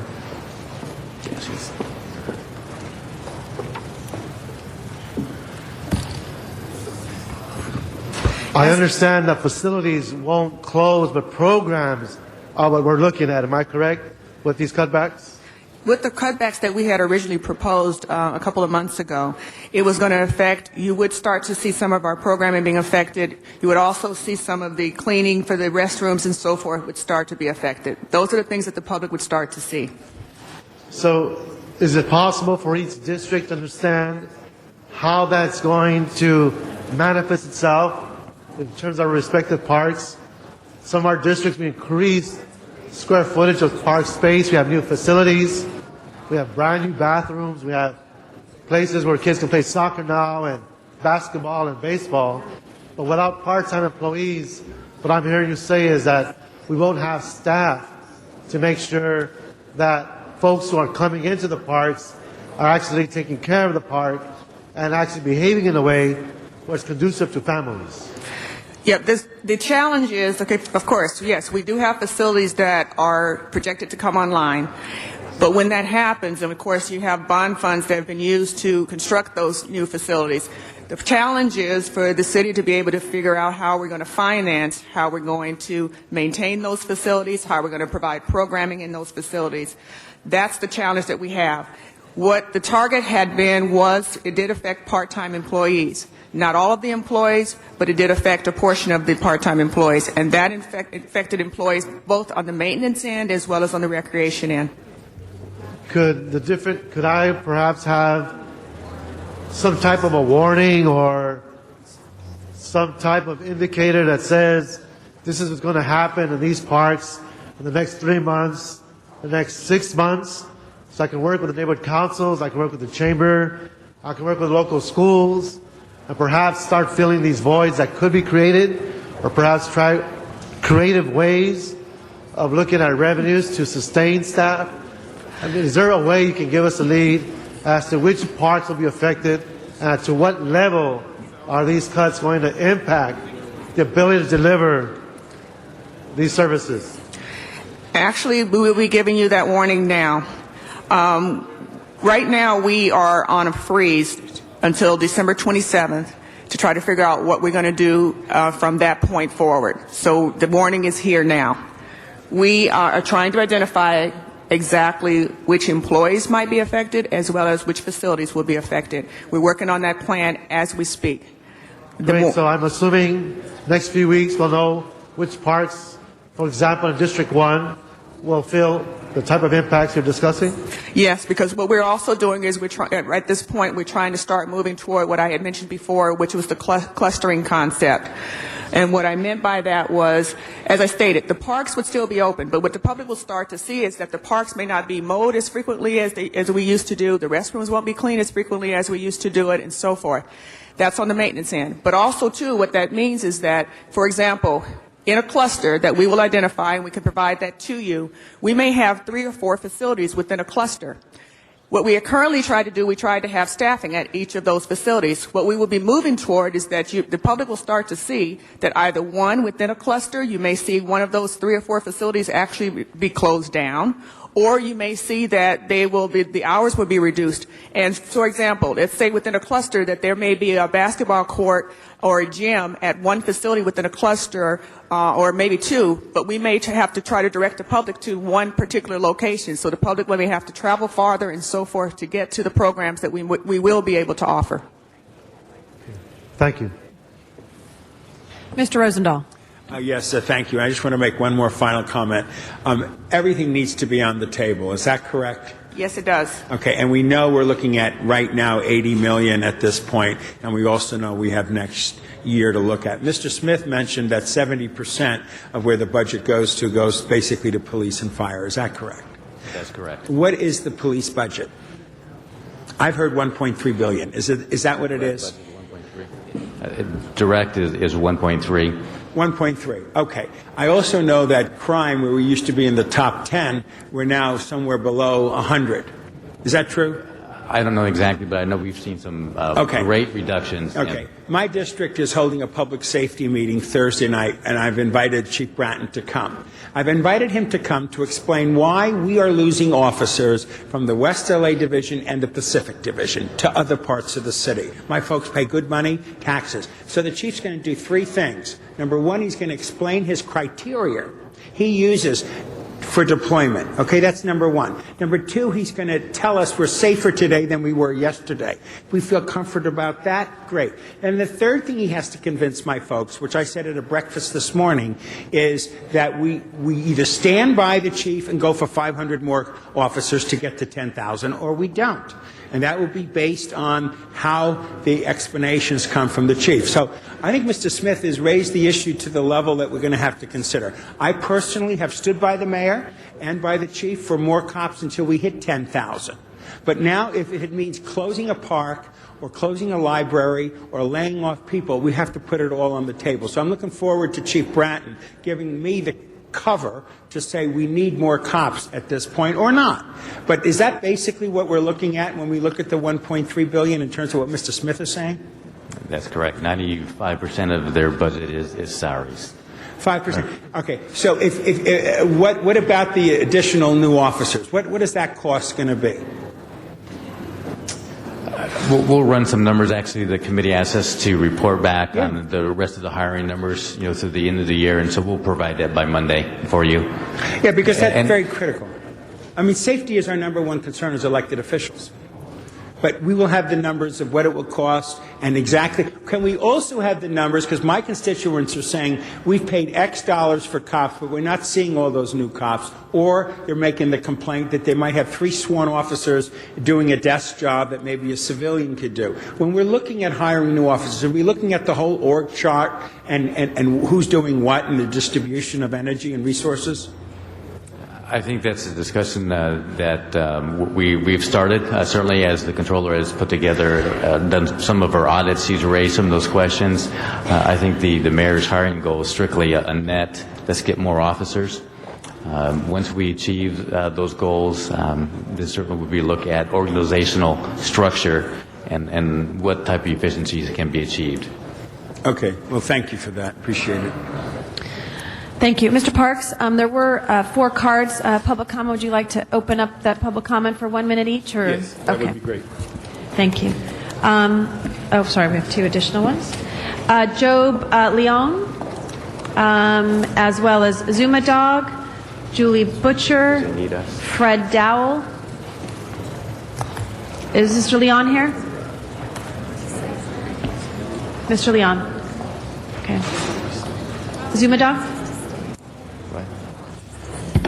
Yes, I'd like to say, by the way, I just walked into the room. I didn't hear anything anybody said, so if I bring up something that has already been on topic, I apologize. My name's Zuma Dog. I'm candidate for mayor. More available at zumadogformayor.com. And I'd like to say one of the things on the agenda here I noticed is that they want to do a study to see about reducing the amount of the flashing, they count down on the walk signals. Did you guys talk about that? It's on the budget here. They want to reduce the amount of flashing walk signs that count down. I don't know why you would want to do that. I don't know why, especially Councilmember Gruhl, I know, is committed to public safety and these types of things. Do not cut back on the amount of flashing countdown walk signals as it says they want to start to look at in this report.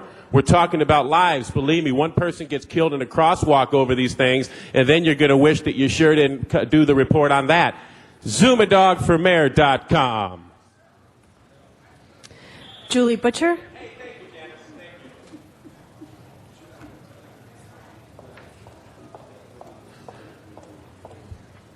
Good morning. Julie Butcher from SEIU, speaking this morning on behalf of the Coalition of City Unions, urging you to act today to avoid the layoffs of part-time workers that are contemplated by the action before you. This is specifically 4,720 hours per week of service. This means cuts, reduced hours in terms of maintenance, in terms of recreation, in terms of after-school programs, sports programs, the programs that our youth rely on particularly and will increase in the need. These cuts will have specific, concrete negative effects on specific workers and programs in our city parks. And if you fail to act today, those workers will be laid off 2 days after Christmas at the crux of the most economic crisis we've seen in our lifetime. Unless you act, that will happen out of the actions proposed before you today. The unions of the city urge you to stop these cuts to avoid the layoff of the equivalent of 155 workers earning $13,000 a year. Thank you. Thank you. Fred Dowell? No. We'll go ahead and have the public speakers, and then we'll have the CAO answer the question. We'll ask him to answer the question by Ms. Butcher. Hi, good morning. My name is Fred Dowell with Recreation and Parks, and I'm here to speak on behalf of the proposed cutbacks of the part-timers. But I think everybody has said what I was going to say, is that it would be a devastating effect if we lose our part-timers. Our part-timers do a very, very great job, but as you've been told already, you will see restrooms not clean, you will see mows not lawn, not mowed, and you'll also see a decrease in litter and trash pickup. So if we can do it any other way, find the $3 million or $4 million that you need to keep our part-timers in rec and parks there, it would be deeply appreciated throughout the department, because they do a very, very substantial job. Thank you. Thank you very much.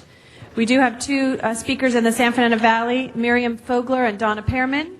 We have 1 minute each. Ms. Fogler? You people are a disaster all the way.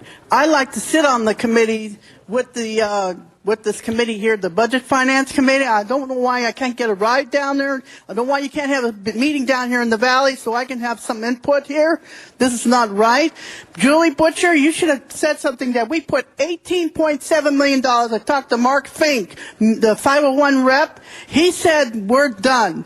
We put $18.7 million from our department, from the benefits, to pay the city so they wouldn't lay off those city workers, those part-time city workers at the Rex and Parks. So I want to let you folks know that we're also going along with a $5 increase on our meds. I don't know when that's going to begin, but this is crazy. The city's not doing the right thing, and they're taking money from the unions, and that's illegal, what they're doing, cutting out these city workers, and that's totally illegal. And secondly, I do not want the crosswalk thing to be cut. This is not right. This is public safety. All you people, that's a chutzpah you are committing. All of you on that city council, shame on you.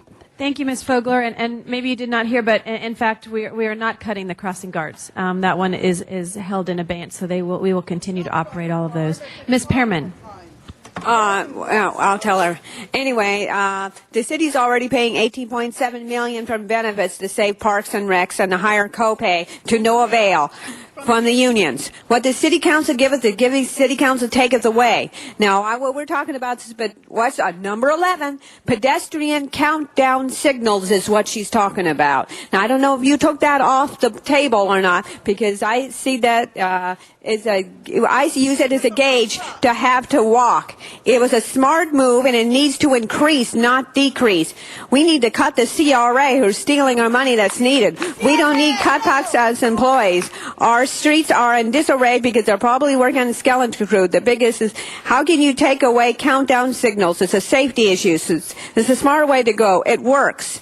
And you're right. The people won't go out and park if the parking meters are so high. So people will stop. Get rid of the CRA. Thank you. Thank you. Mr. LaBonge? One clarification. The study It's only a study to look at the Department of Transportation to review the countdown signals that have been very successful that one of the public speakers spoke of. That's just a study. That's 11, correct? Yes, it's a study, and it's not actually the countdown that we're talking about. We're talking about the sensors that are actually, in the street, in the sidewalks, and so forth. For sidewalks, for smart crosswalks, or for not for the ped heads that they call pedestrian heads and tri-lights that go 18, 17, 16, 14. Yeah, that's not what's on the table here. Right. It's actually the sensors. So I think it's written improperly, if I could correct that, because I think there has been some success. If we had to cut anything, I wouldn't want to cut it unless there was a study, because I think there may be less signals. Number 11, instruct DOT to report back to Budget and Finance relative to potential savings they could achieve by eliminating the countdown pedestrian crosswalk signals.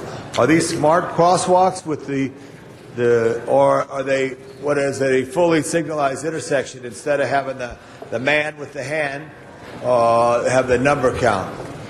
I'll let Angela answer that question, your Okay, specific question, but this is a report back. Got it. So just a 10-second answer. Right. The pedestrian countdown crosswalk, that was a question that came separate to the instruction to reduce the DOT's budget for smart crosswalk sensors. They're not the actual countdown ped heads. It's the question about the countdowns did come after the reduction. I just want to warn, and I'm glad it's a study, with the smart sensors and all that, people are getting used to these things, and now we stop. We don't want them to have an anticipation that they're standing on a sensor that's going to change, and they'll walk through a potential hazard. So that's a study. We want to report back on that particular issue. And again, members, I ask you, look at your departments, and I'm working with the Budget and Finance Chair to say we want to hear what the challenges are and come up with some solutions in this very dark, anticipated financial time that we're going to be going through. Thank you. Thank you, Mr. LaBonge. Seeing no other questions or comments, the item is before us. I think there were a few friendly amendments. Anything, Mr. Parks, before we go? Yeah, we move that item with that verbal amendment, and also we ask CLA-CAO, as Mr. Alarcon asked, that we get together with employee unions to discuss what some of their ideas are, and also we're prepared to come back next week with an exercise dealing with the remaining $86 million deficit. Thank you, Mr. Parks. We'll now open the roll on that item, close the roll, and tabulate the vote. 10 ayes. Thank you. Item 9, my questions have been answered, so if we can open the roll on item 9, close the roll, and tabulate the votes. 10 ayes. Thank you. We'll now go to public comment. We had, as mentioned earlier, had 2 items we wanted to make sure we were able to cover today before we went into the public comment. Sky Anderson, Richard Kearns, followed by David Kirsch. City Clerk is in it. We do have several cars that have been requested to do 15 minutes total, so we 1 minute each today. Good morning. Richard Kearns, AIDS activist, long-term survivor, medical cannabis patient and activist. This morning I want to share with you a lesson I've learned from living with AIDS for more than 20 years. If you don't tell them you love them now, when are you going to tell them? When it's too late? If you don't climb the mountain now, when are you going to climb it? When it's too late? If you don't go to Vancouver or the Getty now, when will you go? When it's too late? If you don't river raft now, or ride in a hot air balloon now, or become a steelworker now, or ice skate now, or sing carols and anthems now, or speak at City Hall for the first time now, when will you? When it's too late? If we don't make good medical cannabis ordinance now, ordinance that talks about dispensing facilities and not just cultivation, when will we? When it's too late? If you don't tell them you love them now, when are you going to tell them? I love you. Thank you. Thank you. David Kirsch, followed by Cheryl Archer, followed by William Rasmussen, and Clyde Williams. My name is David Kirsch. I'm here on behalf of the Carpenters Contractors Cooperation Committee, which is comprised of the 65,000 members of the Southwest Regional Council of Carpenters and its signatory contractors. I am here to urge you to ensure the Providence Holy Cross Medical Center expansion stays on track and continues as scheduled. There are currently hundreds of construction workers, including over 100 union carpenters, without a job because the project has been shut down. Such hardship to these workers, to their families, and the community is all the more destabilizing due to the current economic downturn and all the anxieties and uncertainties regarding employment opportunities. The Providence Holy Cross Medical Center is poised to provide excellent and valuable medical services to the residents in the region. At the same time, it is a forceful economic engine. The types of jobs it is generating are the types of jobs we should all be proud to support. Good-paying construction jobs with health care benefits and solid defined benefit pensions, as well as apprenticeship training opportunities. This is the type of economic stimulus that we ought to all be in support. Again, I urge you to keep the project moving forward. Thank you for your time. Ms. Archer, William Rasmussen, Clyde Williams, Joanne Gonzalez. I appreciate the clapping, but that will limit our time, so please go ahead.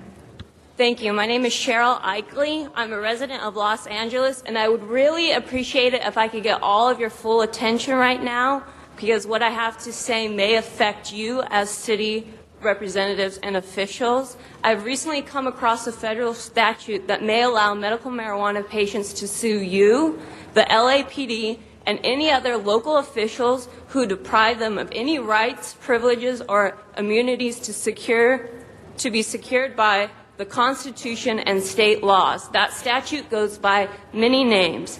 Several of them are the Enforcement Act of 1871, Civil Rights Act of 1871, the Ku Klux Klan Act of 1871, and best put, Civil Action for Deprivation of Rights. Its identifying numbers are 42 USC 1980, Section 1983, and I would like to read a part of that. Every person who under the color of any statute, thank you. Thank you very much. William, followed by Clyde Williams, Joanne Gonzalez, Reverend Patrick Duff. I'm William Rasmussen.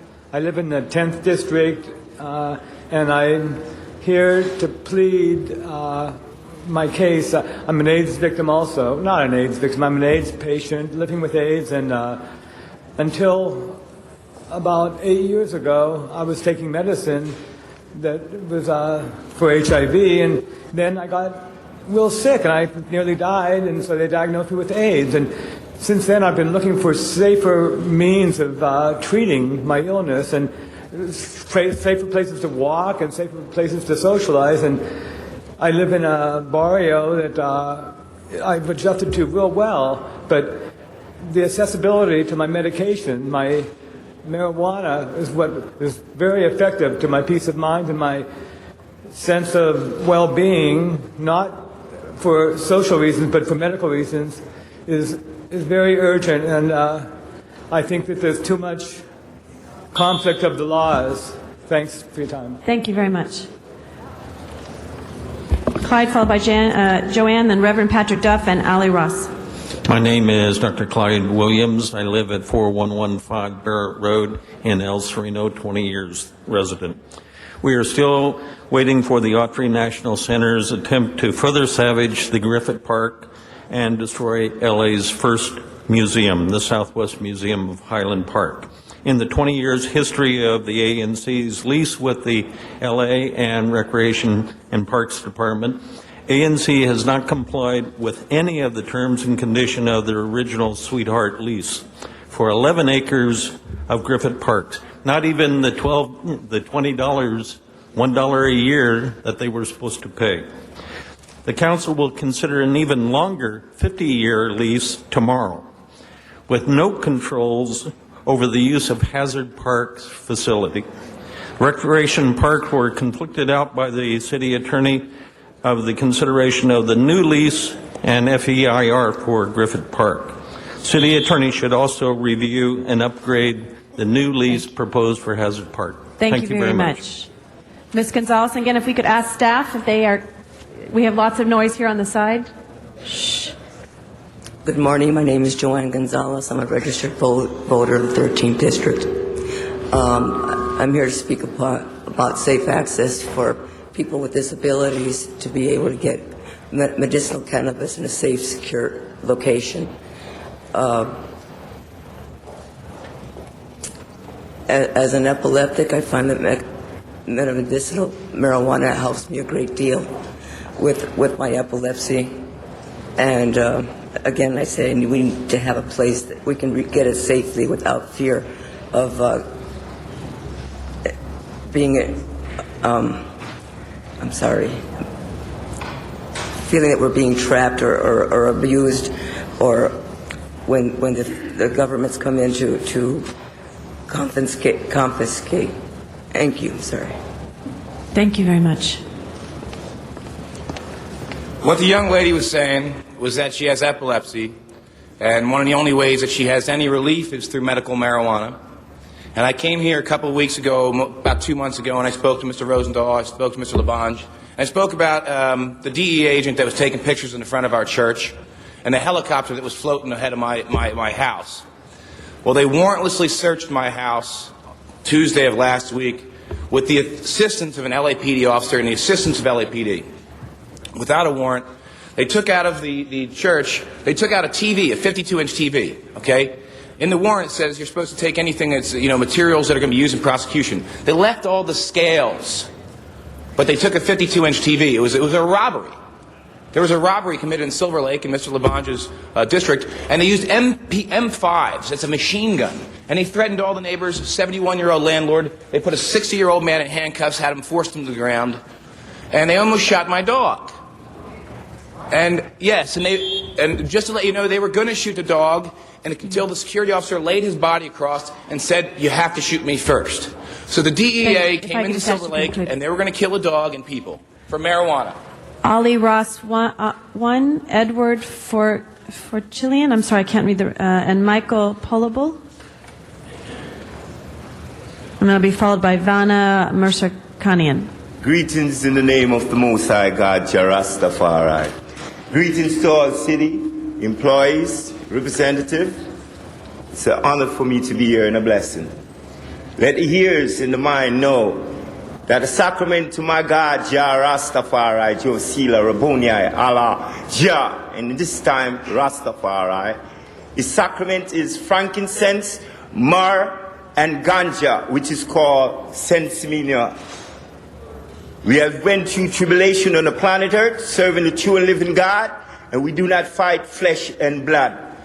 We fight spiritual wickedness in high and low places. Let integrity, honesty lead the way. Jah bless California and the blessed city of LA, Los Angeles. Yes, Edward? We do have, I don't know if there's a hand mic possible.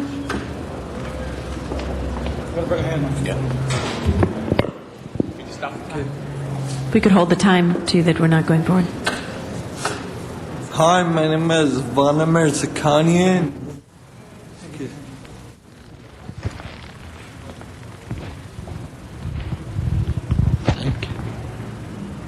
Hi, my name is Vanna Mercer-Kanian. I'm here in behalf of the Liberty Bell Temple. About a week ago, they got raided by the LAPD and the DEA.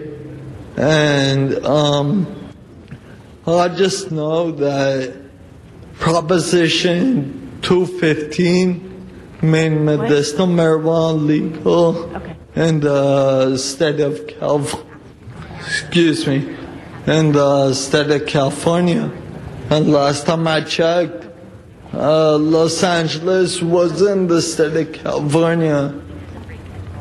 And all I want to say is they provide good prices for low budget social security advocates such as myself. And all I'm asking is for the LAPD to stop helping the feds Thank you. Thank you very much. Appreciate you being here. Edward? Is Edward here? Okay. Followed by Michael Polable. Then we will go to Miriam Fogler out in the San Fernando Valley, then to Zumadog. How you doing? My name is Edward Fortune. I, along with Patrick Duff, operate Liberty Bell Temple in Silver Lake, and these are some of our patients that come and obtain their marijuana basically through us. According to the people of California, with Proposition 215 and several other court rulings here, marijuana is legal here. But yet the LAPD, and that's what I want to address, especially Mr. Parks, why are the LAPD still trying to enforce laws that the people have basically thrown away? The federal authorities still can come and raid as they do, but I don't think, and I think court rulings suggest that the LAPD should not be assisting the federal authorities. Just on the same day that we were raided, there was actually a ruling in the city of Gardenia case, and which would also suggest that the police should not be doing these raids. Michael? I'd like to pick up where Ms. Archer left off, and that would be back to the civil remedy for deprivation of rights. And the statute states, every person who under any color of statute, ordinance, regulation, custom, or usage of any state or territory, District of Columbia, subjects or causes to be subjugated any citizen of the United States or other person within the jurisdiction thereof to the deprivation of any rights, privileges, or immunities secured by the Constitution and or the laws of the United States shall be liable to the party injured in an action at law, suit in equity, or other proper proceedings for redress. So with the actions of the local authorities going in and depriving these people of their fundamentally protected rights or privileges that are secured by the laws of the state, they are committing a civil act that is in violation of these people's rights.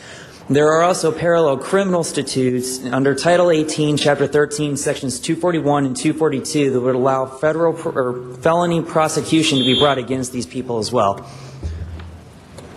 Thank you. Miriam Fogler? Miriam Fogler? Yes, good afternoon, good morning. Well, and the thing is, when I was telling you about the CRA, is that it takes away... Hello, can you hear me? I can't hear myself. Hello? We can hear you. Okay, the CRA, it takes money away from the taxes, folks. That's why you have all these shortages.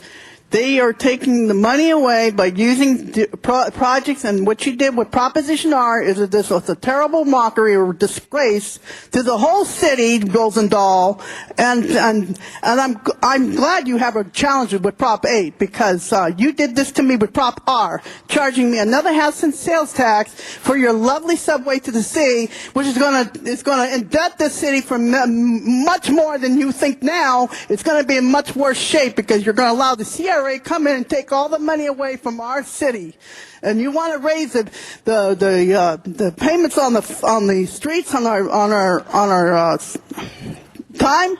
Well, it's a disgrace what you're doing to the public. That's an outrage. Should be coming from the CRA. Thank you, Ms. Fogler. Zumadog. Miriam Fogler on a roll like I've never heard. Hooty-hoo! Meanwhile, my name's Zumadog, candidate for mayor. ZumadogForMayor.com, and I'd like to say, as I gathered 1,000 signatures, it was a great opportunity to meet so many people. And by the way, Boulevard Sentinel newspaper, let me grab it right quick. If you look, I've got a front page article, and I'll be handing these out at the Casa Princesa Friday at 7 p.m. if you'd like your own autographed copy. And some of the things I talk about in this article, why I want to run for mayor, basically, it's the city of LA, it's worse than Vegas. At least with Vegas, you have set odds. Here, the city does whatever they want in violation of the charter, federal law, state law, and it's up to you, the constituents, to have to sue. But they know most people can't sue. So that's what they plan on, and that's how they get away with it. And that's how you end up with Clear Channel billboards in your backyard. You're not supposed to have a backyard view. That's how you end up with $1 million housing. Oh, the housing. They say we need to build all this housing. It's all $1 million luxury housing nobody can afford. I see I'm out of time. ZumadogForMayor.com. Thank you. Alex Ramirez, followed by Ralph Areola, followed by Gary Tobin. Good morning, Council. I'm here on behalf of the expansion of the Providence Holy Cross Hospital. My name is Alex Ramirez. I'm a business rep from the Carpenters Union. My area, I have many responsibilities, but one of the responsibilities is helping our members, the carpenters in the northern LA County area, to find work, find employment. And right now, as we've been hearing in this whole morning, our economic times are very poor right now. And without the expansion of this hospital, this is costing 1,200 jobs, and 500 to 600 of them are carpenters' jobs. And my voice isn't just of one man. My voice is also of many, tens of thousands of carpenters. And I want to also ask the other carpenters and all those who are in support of this expansion to please stand up right now. And as you can see, this is a poor timing on far as halting the production of this expansion. With Christmas coming up and just families in dire need of just men trying to find a place to support their families, this is a bad timing. Thank you. Thank you. Ralph Ariella. After it would be Gary Tobin and then David Guzman.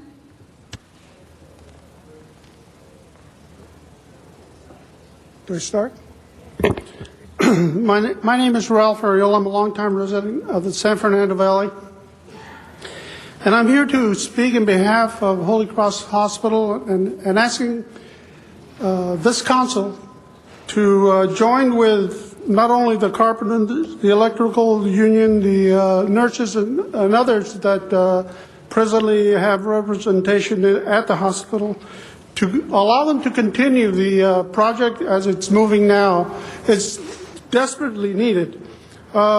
Just for some of you, we've had a lot of incidents recently in the valley that have caused major problems for people, and Holy Cross has been there every time.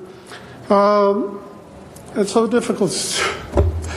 Anyway, I'm asking for your support, specifically from the gentleman from the 7th, the 1st, the 11th, and the 14th district. Thank you. Good afternoon, Vanessa Rodriguez, the Los Angeles Chamber of Commerce, on behalf of Gary Tobin. Mr. Tobin actually had to leave early and apologizes. The LA Chamber is supportive of this project for many reasons.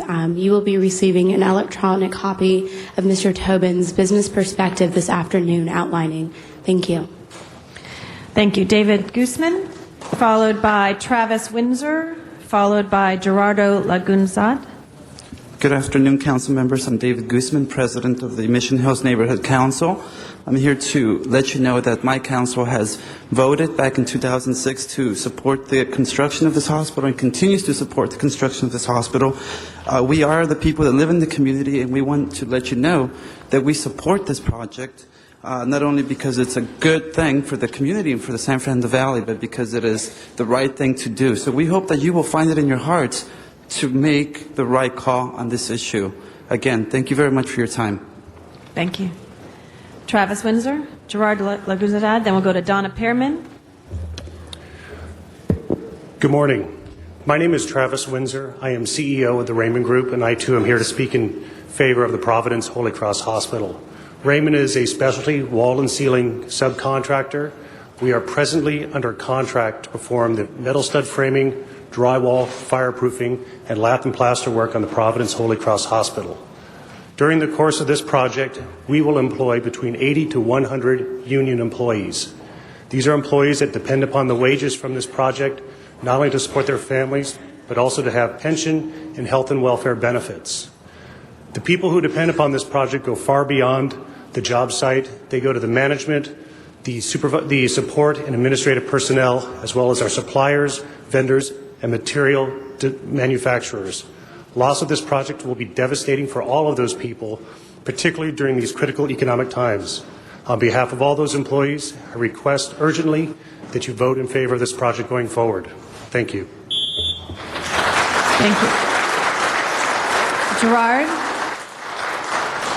Gerard? Okay. Gerardo? I'm sorry. Thank you. Close enough, ma'am.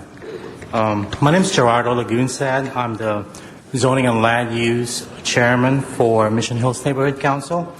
We would like to request the council at this time to place the vote on the council agenda as soon as possible. Previously, there was a vote of 8 to 10.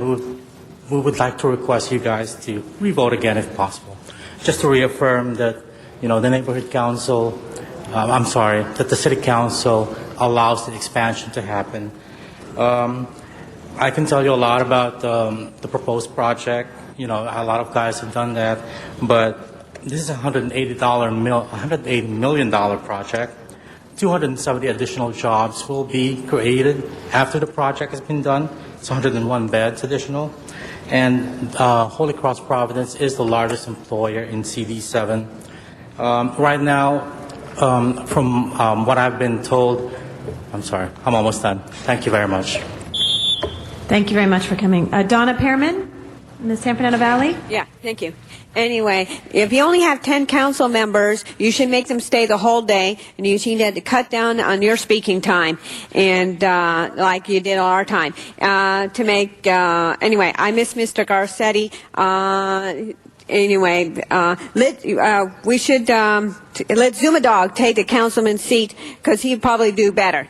Anyway. I'm for Providence Hospital. We need to keep it. So we have 3 more cards, and then we're... Okay. Am I still here? Yes, we're still here. Okay. I like to tell the public, why did you pass Prop R? The buses need a lot of help, but you use most of the money on subways. Why go down Van Nuys Boulevard when you have a nice rabbit? We need more buses. Why we have nice commuter express buses? We need more of them. We don't allow the CRA to take our tax increment money. Let's take our money back. It opens the door to CRA projects. That's what I wanted to say. They seem to be public likes to raise the public tax. Anyway. Thank you very much, Ms. Pearman.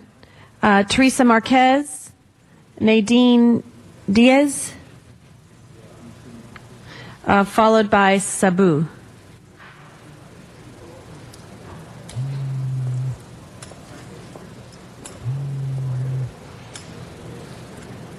Good morning to everybody. My name is Just pull down the microphone a little bit. We'll be able to hear you. Thank you very much. Thank you. My name is Teresa Marcus, and I'm a stakeholder in Boyle Heights Neighborhood Council, homeowner and resident. And I came here hoping that Councilman Weiser was here. Then we realized he wasn't here. But He's on jury duty, just so you know, on jury duty today. Pardon me? He's on jury duty today. Yes, we found out because we had a meeting with him this morning, and 11:30 at night, they told us that it was canceled. So we decided to come here because I think the whole city of LA needs to hear us out. In Boyle Heights, we have 200 liquor license, hard liquor license. Right now, we have an issue with El Mercado. And the owner, Rosado, wants or has requested a full liquor license for his place. This place has been a nuisance to Boyle Heights, drug dealing, prostitution, and so on. We want your help. And I just want to thank Councilwoman Perry and Grew for passing the ordinance last week in regards to nuisance. I think that's going to help us. Thank you. Thank you very much. And we're going to a hearing tomorrow night. Great. At the line for that liquor license. I know Mr. Weiss, staff is here and heard your comments today too. Nadine Diaz. Good afternoon, LA City Council. My name is Nadine Diaz, and I'm a fourth-generation constituent of Boyle Heights and a third-generation graduate of USC. I work at the University of Southern California Alzheimer's Disease Research Center. We've been around for 25 years. We're state and federally funded, and I'm here to provide information to you and your constituents. We provide free services, state-of-the-art evaluations, memory evaluations, diagnosis, treatment, and opportunity for patients to get high-quality memory evaluations. We also provide transportation. If your constituents need a ride, we will provide a taxi service or a limousine to pick them up and take them home. In closing, again, I'm a Boyle Heights longtime constituent and community organizer, and I would like to agree with Ms. Marquez that we truly need a better quality of life in Boyle Heights, and we look forward to meeting with Councilman Huizar at a community forum to discuss the El Mercado issue. Thank you. Thank you very much. Sabu? My name is Sabu. I just came from Japan. I'm radio DJ and a sushi chef. And using marijuana is very bad crime in Japan, still. But we have also very bad alcohol problem and drug. My family is very, very bad drug problem in Japan. But I took my brother from Japan to here and give him marijuana. It took 2 years. He's very, very fine right now. Very healthy. I really want to legalize marijuana worldwide from here, from California. We have a chance. And also, I really like to Liberty Bell Temple. I really his work is really great. I really love Patrick's work. And thank you very much. Thank you very much. Mr. Rosendahl, Mr. Alarcon, and Mr. Labange wanted to make a comment regarding public comment, I believe. Yes, and Mr. City Attorney will let you know. He's It's gonna looking at exactly- me with hawk eyes, which I always appreciate. It was the first time I heard about a raid in Silver Lake and Highland Park and Echo Park. And what I'd like to know, since, again, our police are being discussed by the public, what role our police did play, if any, in that issue there. Frankly, Mr. Zine and Ms. Hahn and I and others around the council have put legislation in place that allows clinics to exist within the context of 215 and a business license. We know the federal government's law is a Fed law, but I also want to know what role our police played in that process, and I'd like a report back if we can somehow work that, Mr. City Attorney, into some way in which we can get that data. If he needs to introduce a specific motion. You can ask for staff to report back on items in response to what occurs in public comment. Oh, great. So I'm asking staff to report back on the allegations that our police played a role in that, and I'd like to know what that role was. Thank you, Mr. So we'll get a report back to the council on this? Well, you seem to be asking me if you're going to get a report back. I'm just telling you what you could do. Do I need to make a motion? I think we'll ask the CLA to determine what the best, either one, they can do it directly from this request and have it go to public safety, or if you have to introduce a separate motion, and we'll find that out for sure. Okay, because we in California did do Prop 215, Correct. but we know the Fed law overrules us, but we got to work it out. Yes. Thank you. Okay, Appreciate thank you, Mr. that. Rosendahl. Mr. Alarcon? Yes, I just wanted to make the public aware that we are not allowed to discuss matters that are not on the agenda, and therefore we can't respond to the public comment. But I would like to clarify that the speaker from the Mission Hills Land Use, the chair of the Land Use Committee of the Mission Hills Neighborhood Council, said that we voted on an 8-10 vote to support Holy Cross's position, when in fact we only have 15 members, and you all know that's impossible. I want the public to know that we never voted 8-10.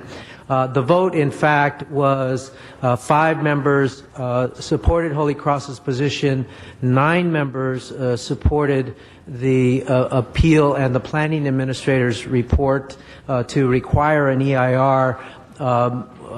8 on the council floor, 1 in committee who was absent. So it was a clear majority supported the appeal and the EIR, and not Holy Cross's position. Thank you. Mr. Labange? I didn't hit it, but Mr. Rosendahl, we're going to call the Northeast area LAPD to inquire about what was stated in public comment. Thank you, Mr. City Attorney. Thank you, Madam Chair. Thank you, Mr. Labange. That closes public comment. Item number 13 was our next item. I believe the amending motion has been circulated.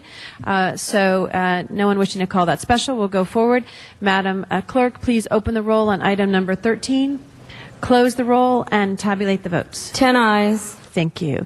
Next item, forthwith. Item 15 called special by Councilmember Hahn. Ms. Hahn. Thank you. If there's members of the airport staff here, I would like for them to come forward. Just hold my time.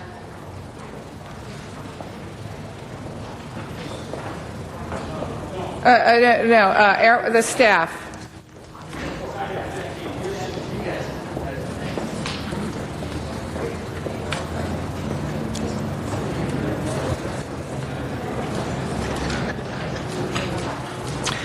Thank you. Colleagues, this item is about the embarking on a new concessions program at LA International Airport.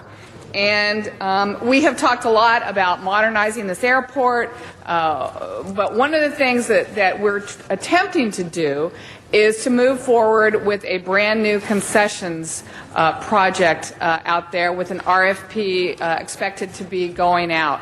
We think we can do a lot better at LAX in our current facilities with retail, with food. We hear all the time, particularly for people who fly around the world and even around this country, that there's some other airports that are doing a lot better than we are. And we hear complaints a lot about the choices in the food and beverage section, and we also hear a lot about the choices in retail. Not a lot of great places to shop at the airport, and frankly, sometimes that brings in a lot of revenue at other airports when people have time to spare. So when it came to our committee in Trade, Commerce, and Tourism, I had some concerns about the direction we were going with this. I feel like this is kind of our one shot to do it right. And after the presentation, I had some issues on whether or not this was really our best shot at our best shot. So I had a couple concerns, and maybe you can address those here, and hopefully you're beginning to maybe tweak a little bit the proposal that you brought before the committee. Colleagues, a couple things I had issues with was making sure that this process was as competitive as possible so that we can get first-rate concessions both in the food and beverage area and in the retail area. I had some concerns in how it was packaged, with some bidders only being allowed to win one of the packages. So I felt like we would begin taking the second and third best proposers to fulfill the requirements, because the best one could only win one. So I'd like you to respond to that. And then, colleagues, I had a problem with the economic situation we're finding ourselves in right now. This is probably one of the worst times financially in terms of people being able to get credit, being able to get loans. What have we done a good financial economic analysis to determine whether or not the proposed bidders actually are going to be able to go through with some of our requirements in this time? Why don't you touch on those two? You can hold my time, and then I have a couple of other questions. On the first one, we have gone back and we are studying the packages. Why don't you identify yourself? Oh, I'm sorry. Debbie Bowers, Deputy Executive Director of Commercial Development at LAWA. We have gone back and we are studying the packages again. We're taking everything that you said in consideration, and we have started making some tweaks, and we hope to complete those and have a conversation with the BOAG sometime January 12th. Okay. And will that come back first to our committee before you take it to the board? At your invitation, it can. Okay. Mm-hmm. You're invited. Okay. And the second issue, the economic situation, there are two things with that. On one side, there's a positive. With the traffic being down, we have the ability to do the construction phasing a lot easier. And these particular terminals, 2, 4, 5, 7, and 8, which are controlled by the airlines, there isn't a lot of room to breathe to do any kind of construction phasing. So that is a positive. The negative, of course, is understanding whether this is the right time, whether we're going to get the right proposals. But we do have the ability to reject all bids. And between our concession staff and our consultant, we do think that we can analyze bids as they come in and decide if they are going to be viable for us over the next 10 years, 7 to 10 years, depending on retail and food and beverage. And if we don't think we're getting viable bids, we can reject them all and wait. So we do have that option at any time. And are you able to complete an economic analysis? One of the things that we did after Amy Shaw, Deputy Executive Director for Concessions at LAWA, after the TCT meeting, What I did was I posted a letter on the concessions website asking people to identify if they were having any financial difficulty getting financing or funding for discussion, and for them to contact me directly. I've had conversations with many of the small companies who have not indicated any problem at all with any financing. But the comment period is still open until the 15th. Is there another way to access that information? Because I'm not sure if I was trying to be a legitimate bidder, I would actually email you back on the website and say, yeah, we're having financial difficulties to getting a loan.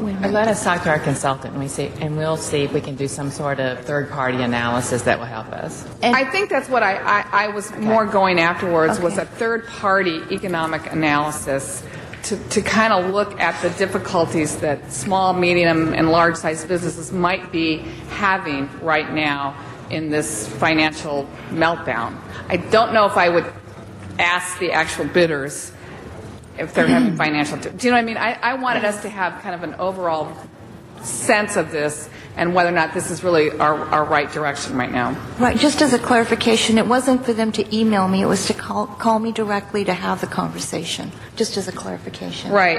But we will do the third party. I see I'm over. Do I get any extra for being the... Yes, we will. I do that. Usually it's 6 minutes for the make of the motion, but as okay, let me just quickly say, one of the things I also wanted you to comment on was, the bidders are having to put up a $500,000 bond. And again, have you looked at this? Is this really the right time to have them put up that kind of a bond? Just something I would like to see answered. Also, the minimum annual guarantee is lower in this RFP than currently. I'm still not understanding your formula on how you really think that's going to make us more revenue at the airport when the guarantee is lower. That's one of the items that we're studying. Okay, good. Yeah. Good. Okay, good. Let's see. Did you? And you're looking at whether you're re-looking at whether or not you can win more than one bid. Okay. Absolutely. I appreciate. I feel like you really took our input. Yes, we did. I again want to make sure that this is our best shot at our best shot. I'm concerned at the timing right now because of what's happening, and even though I have pushed for this, I have wanted this to be a part of our modernization. I would not be opposed if we all regrouped, or I know you've already done the RFP. If we think that this is not the right time to do this, I would not be disappointed if we began to have just kind of a stopgap measure of people who are currently doing business there and work with them in terms of some of their improvements. I am just real concerned that this might be the wrong time to do this. So I just want you to know, and I want to say it publicly, I would not be terribly disappointed if you came to me and said, analyzing everything that I've asked you to analyze, we think this is not the best time right now to do this huge attempt at completely transforming our food and beverage and retail concessions at LAX. Well, let's get this study and we'll come back to you and let you know. Okay. Thank you. Thank you. Mr. Rosendahl. Yes, I want to thank Amy Shaw, who came to our city here to work on concessions. You got a great background in it, and we really appreciate Gina Marie Lindsay bringing you in. And first, Debbie, I got to thank you for getting those 3 holes in the golf course for Westchester. Golfers come to me every day about that, and I'm very happy with the leadership you provided in that meeting we held that expedited the process. Bless you both. Now, you came before the committee, but you're going to analyze what we've asked you to do, the economic indications and the packaging. Then you're going to take it to BOAC, correct? Then you will take it back to our committee so we can finally fine-tune it. I mean, I agree with Ms. Hahn that some airports are more, pass-throughs, and when you're sitting in an airport for 2 or 3 hours, you love to do other things. I got a flu shot in Chicago the other day en route to Arlo Guthrie's place, and then on the way back while I was at JFK, I got my foot massages. I mean, these kinds of things are great in airports so that we know LAX is the #1 final destination point of any airport in the world.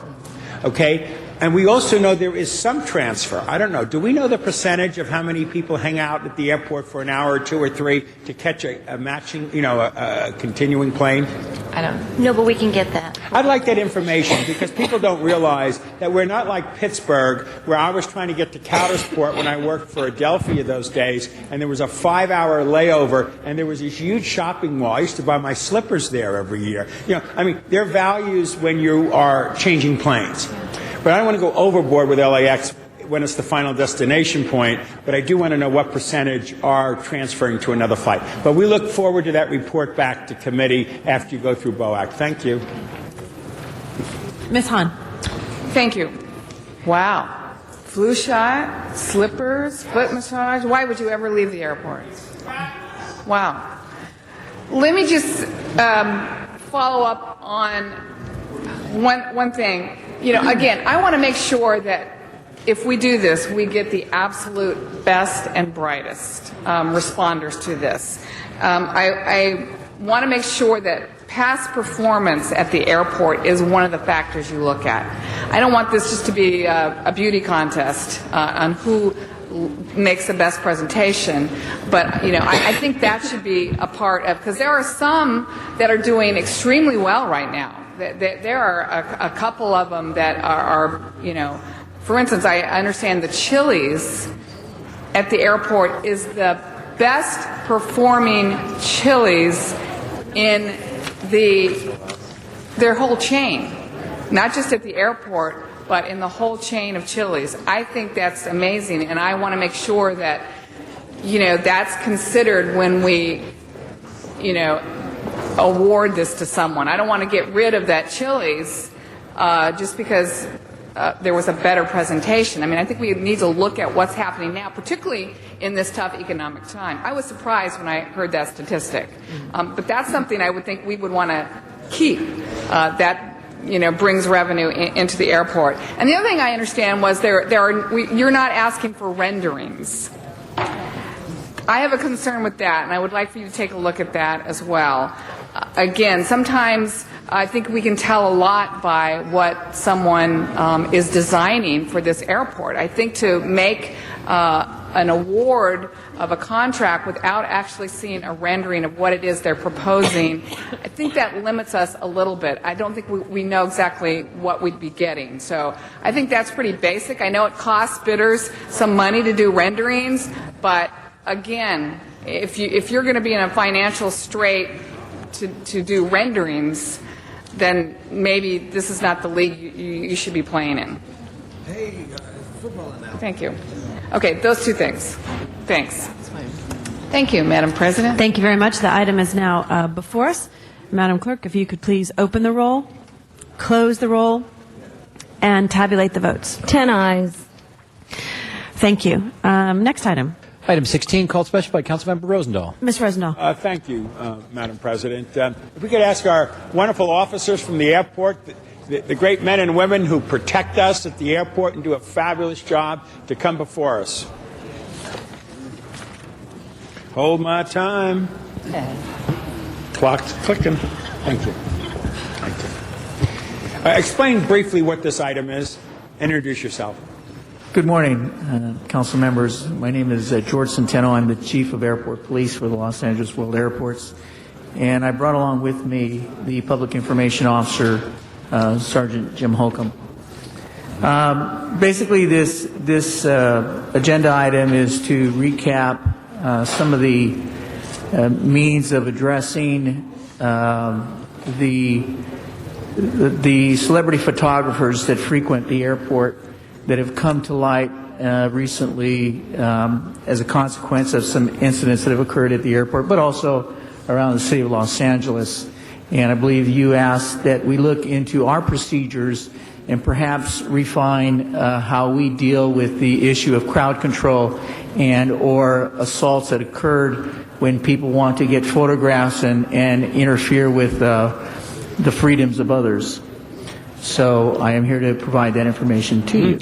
Tell us a little bit about it. I put this motion forward, colleagues, when an actor was coming from a long flight, and as he was departing, paparazzis like flies were all over him, and he slugged one, apparently. He was arrested and taken to a holding area in my district. Point being that our celebrities who go through security should get support systems in place, and paparazzis should be kept at a distance and not be able to jump in people's faces. How do we normally deal with a celebrity or a foreign dignitary when they come into LAX? Hold my time. Thank you, sir. You got that free one. I didn't actually. I believe we've actually had 4 incidents this year that have occurred at the airport where we've had to dispatch officers to provide assistance and to quell a disturbance that may have occurred in a confrontation. The last one involved Kanye West.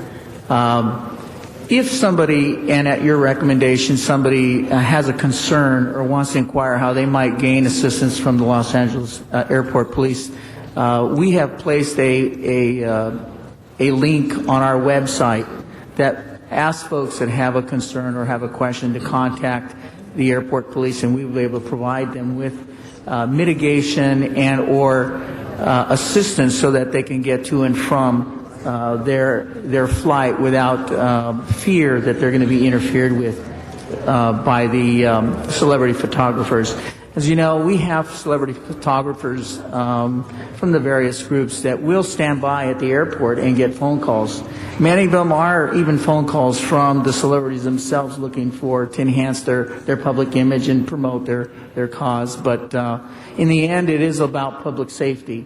And so we're there to provide that. If we see that it is going to be an inherent problem for that particular person, we will find alternative routes that we can use throughout the airport to get that person safely on and off. You do a great job in that. You're a great service to all of us. All right, now, if I'm an agent watching this or I'm a celebrity watching this program, how do I go to your website? What is your website? Well, if you typed in the LAWA.org. LAWA.org. That's correct. That will bring you up to the website. And then on that website, you'll see the link to the airport police. If you clicked on that link, it'll take you to our link, and then under common questions or concerns, you can click on that, and it'll actually give you the following information.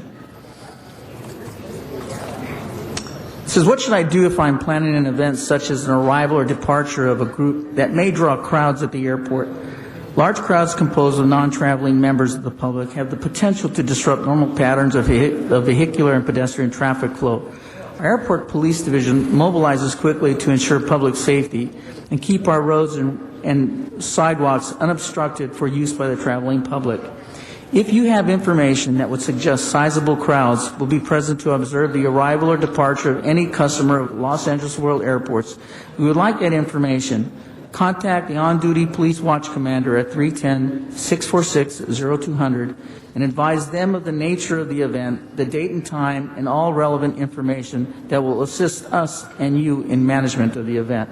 Very good. And again, I say to those watching this that this is your moment, that if you're a celebrity or you're an agent or you're one of those agencies like the William Morris Agency, that if you have someone coming in and you want to be clear about how that person is treated, go to that website, go to your site, and let our airport police know of the issue. And thank you so much for your cooperation, coordination, everything you guys do. And thank you for your suggestions, sir. It's my pleasure. Ms. Thank you, Madam Hahn? President. Thank you. Followed by Mr. Labange. Thank you. I appreciate your responses to this. I have a little bit of a disagreement with my colleague on this, and I think you know that. I think everybody that comes through LA International Airport is a treasure, is a celebrity.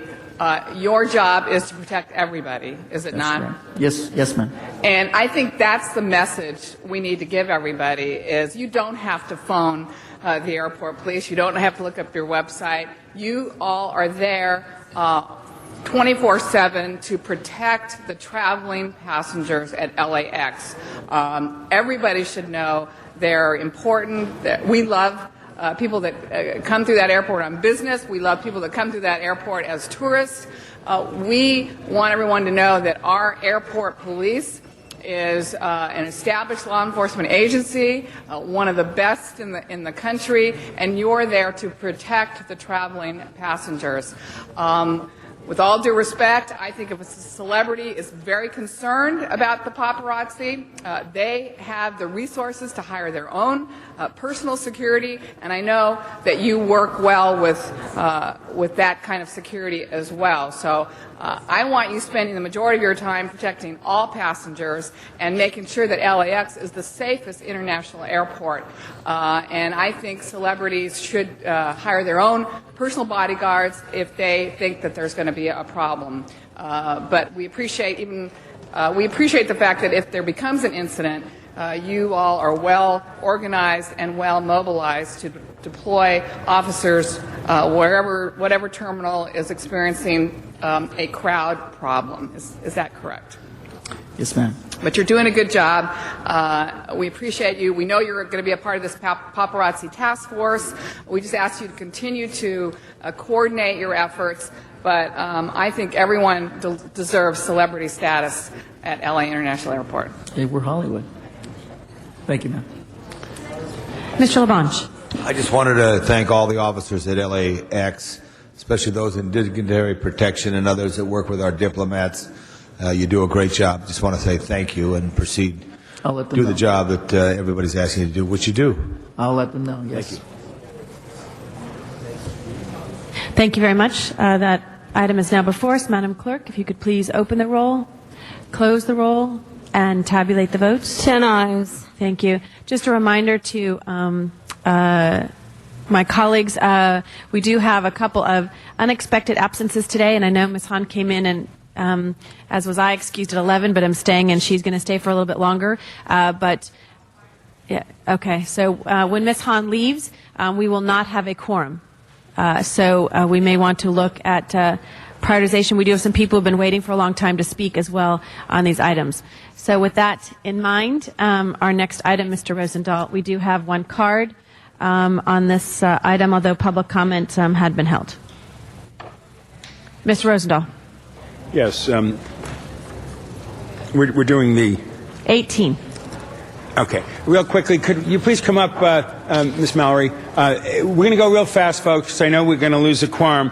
This is a discussion that's taking place among the bicyclists and the community. And real quickly, we're talking about a bicyclist Bill of Rights. Cyclists have the right to travel safely and free of fear. Cyclists have the right to equal access to our public streets and to sufficient and significant road space. Cyclists have the right to the full support of educated law enforcement. Cyclists have the right to full support of our judicial system and the right to expect that those who endanger, injure, or kill cyclists be dealt with the full extent of the law. Cyclists have the right to routine accommodations in all roadway projects and improvements. Cyclists have the right to urban and roadway planning, development, and design that enables and support safe cycling. Cyclists have the right to traffic signals, signage, and maintenance standards that enable and support safe cycling.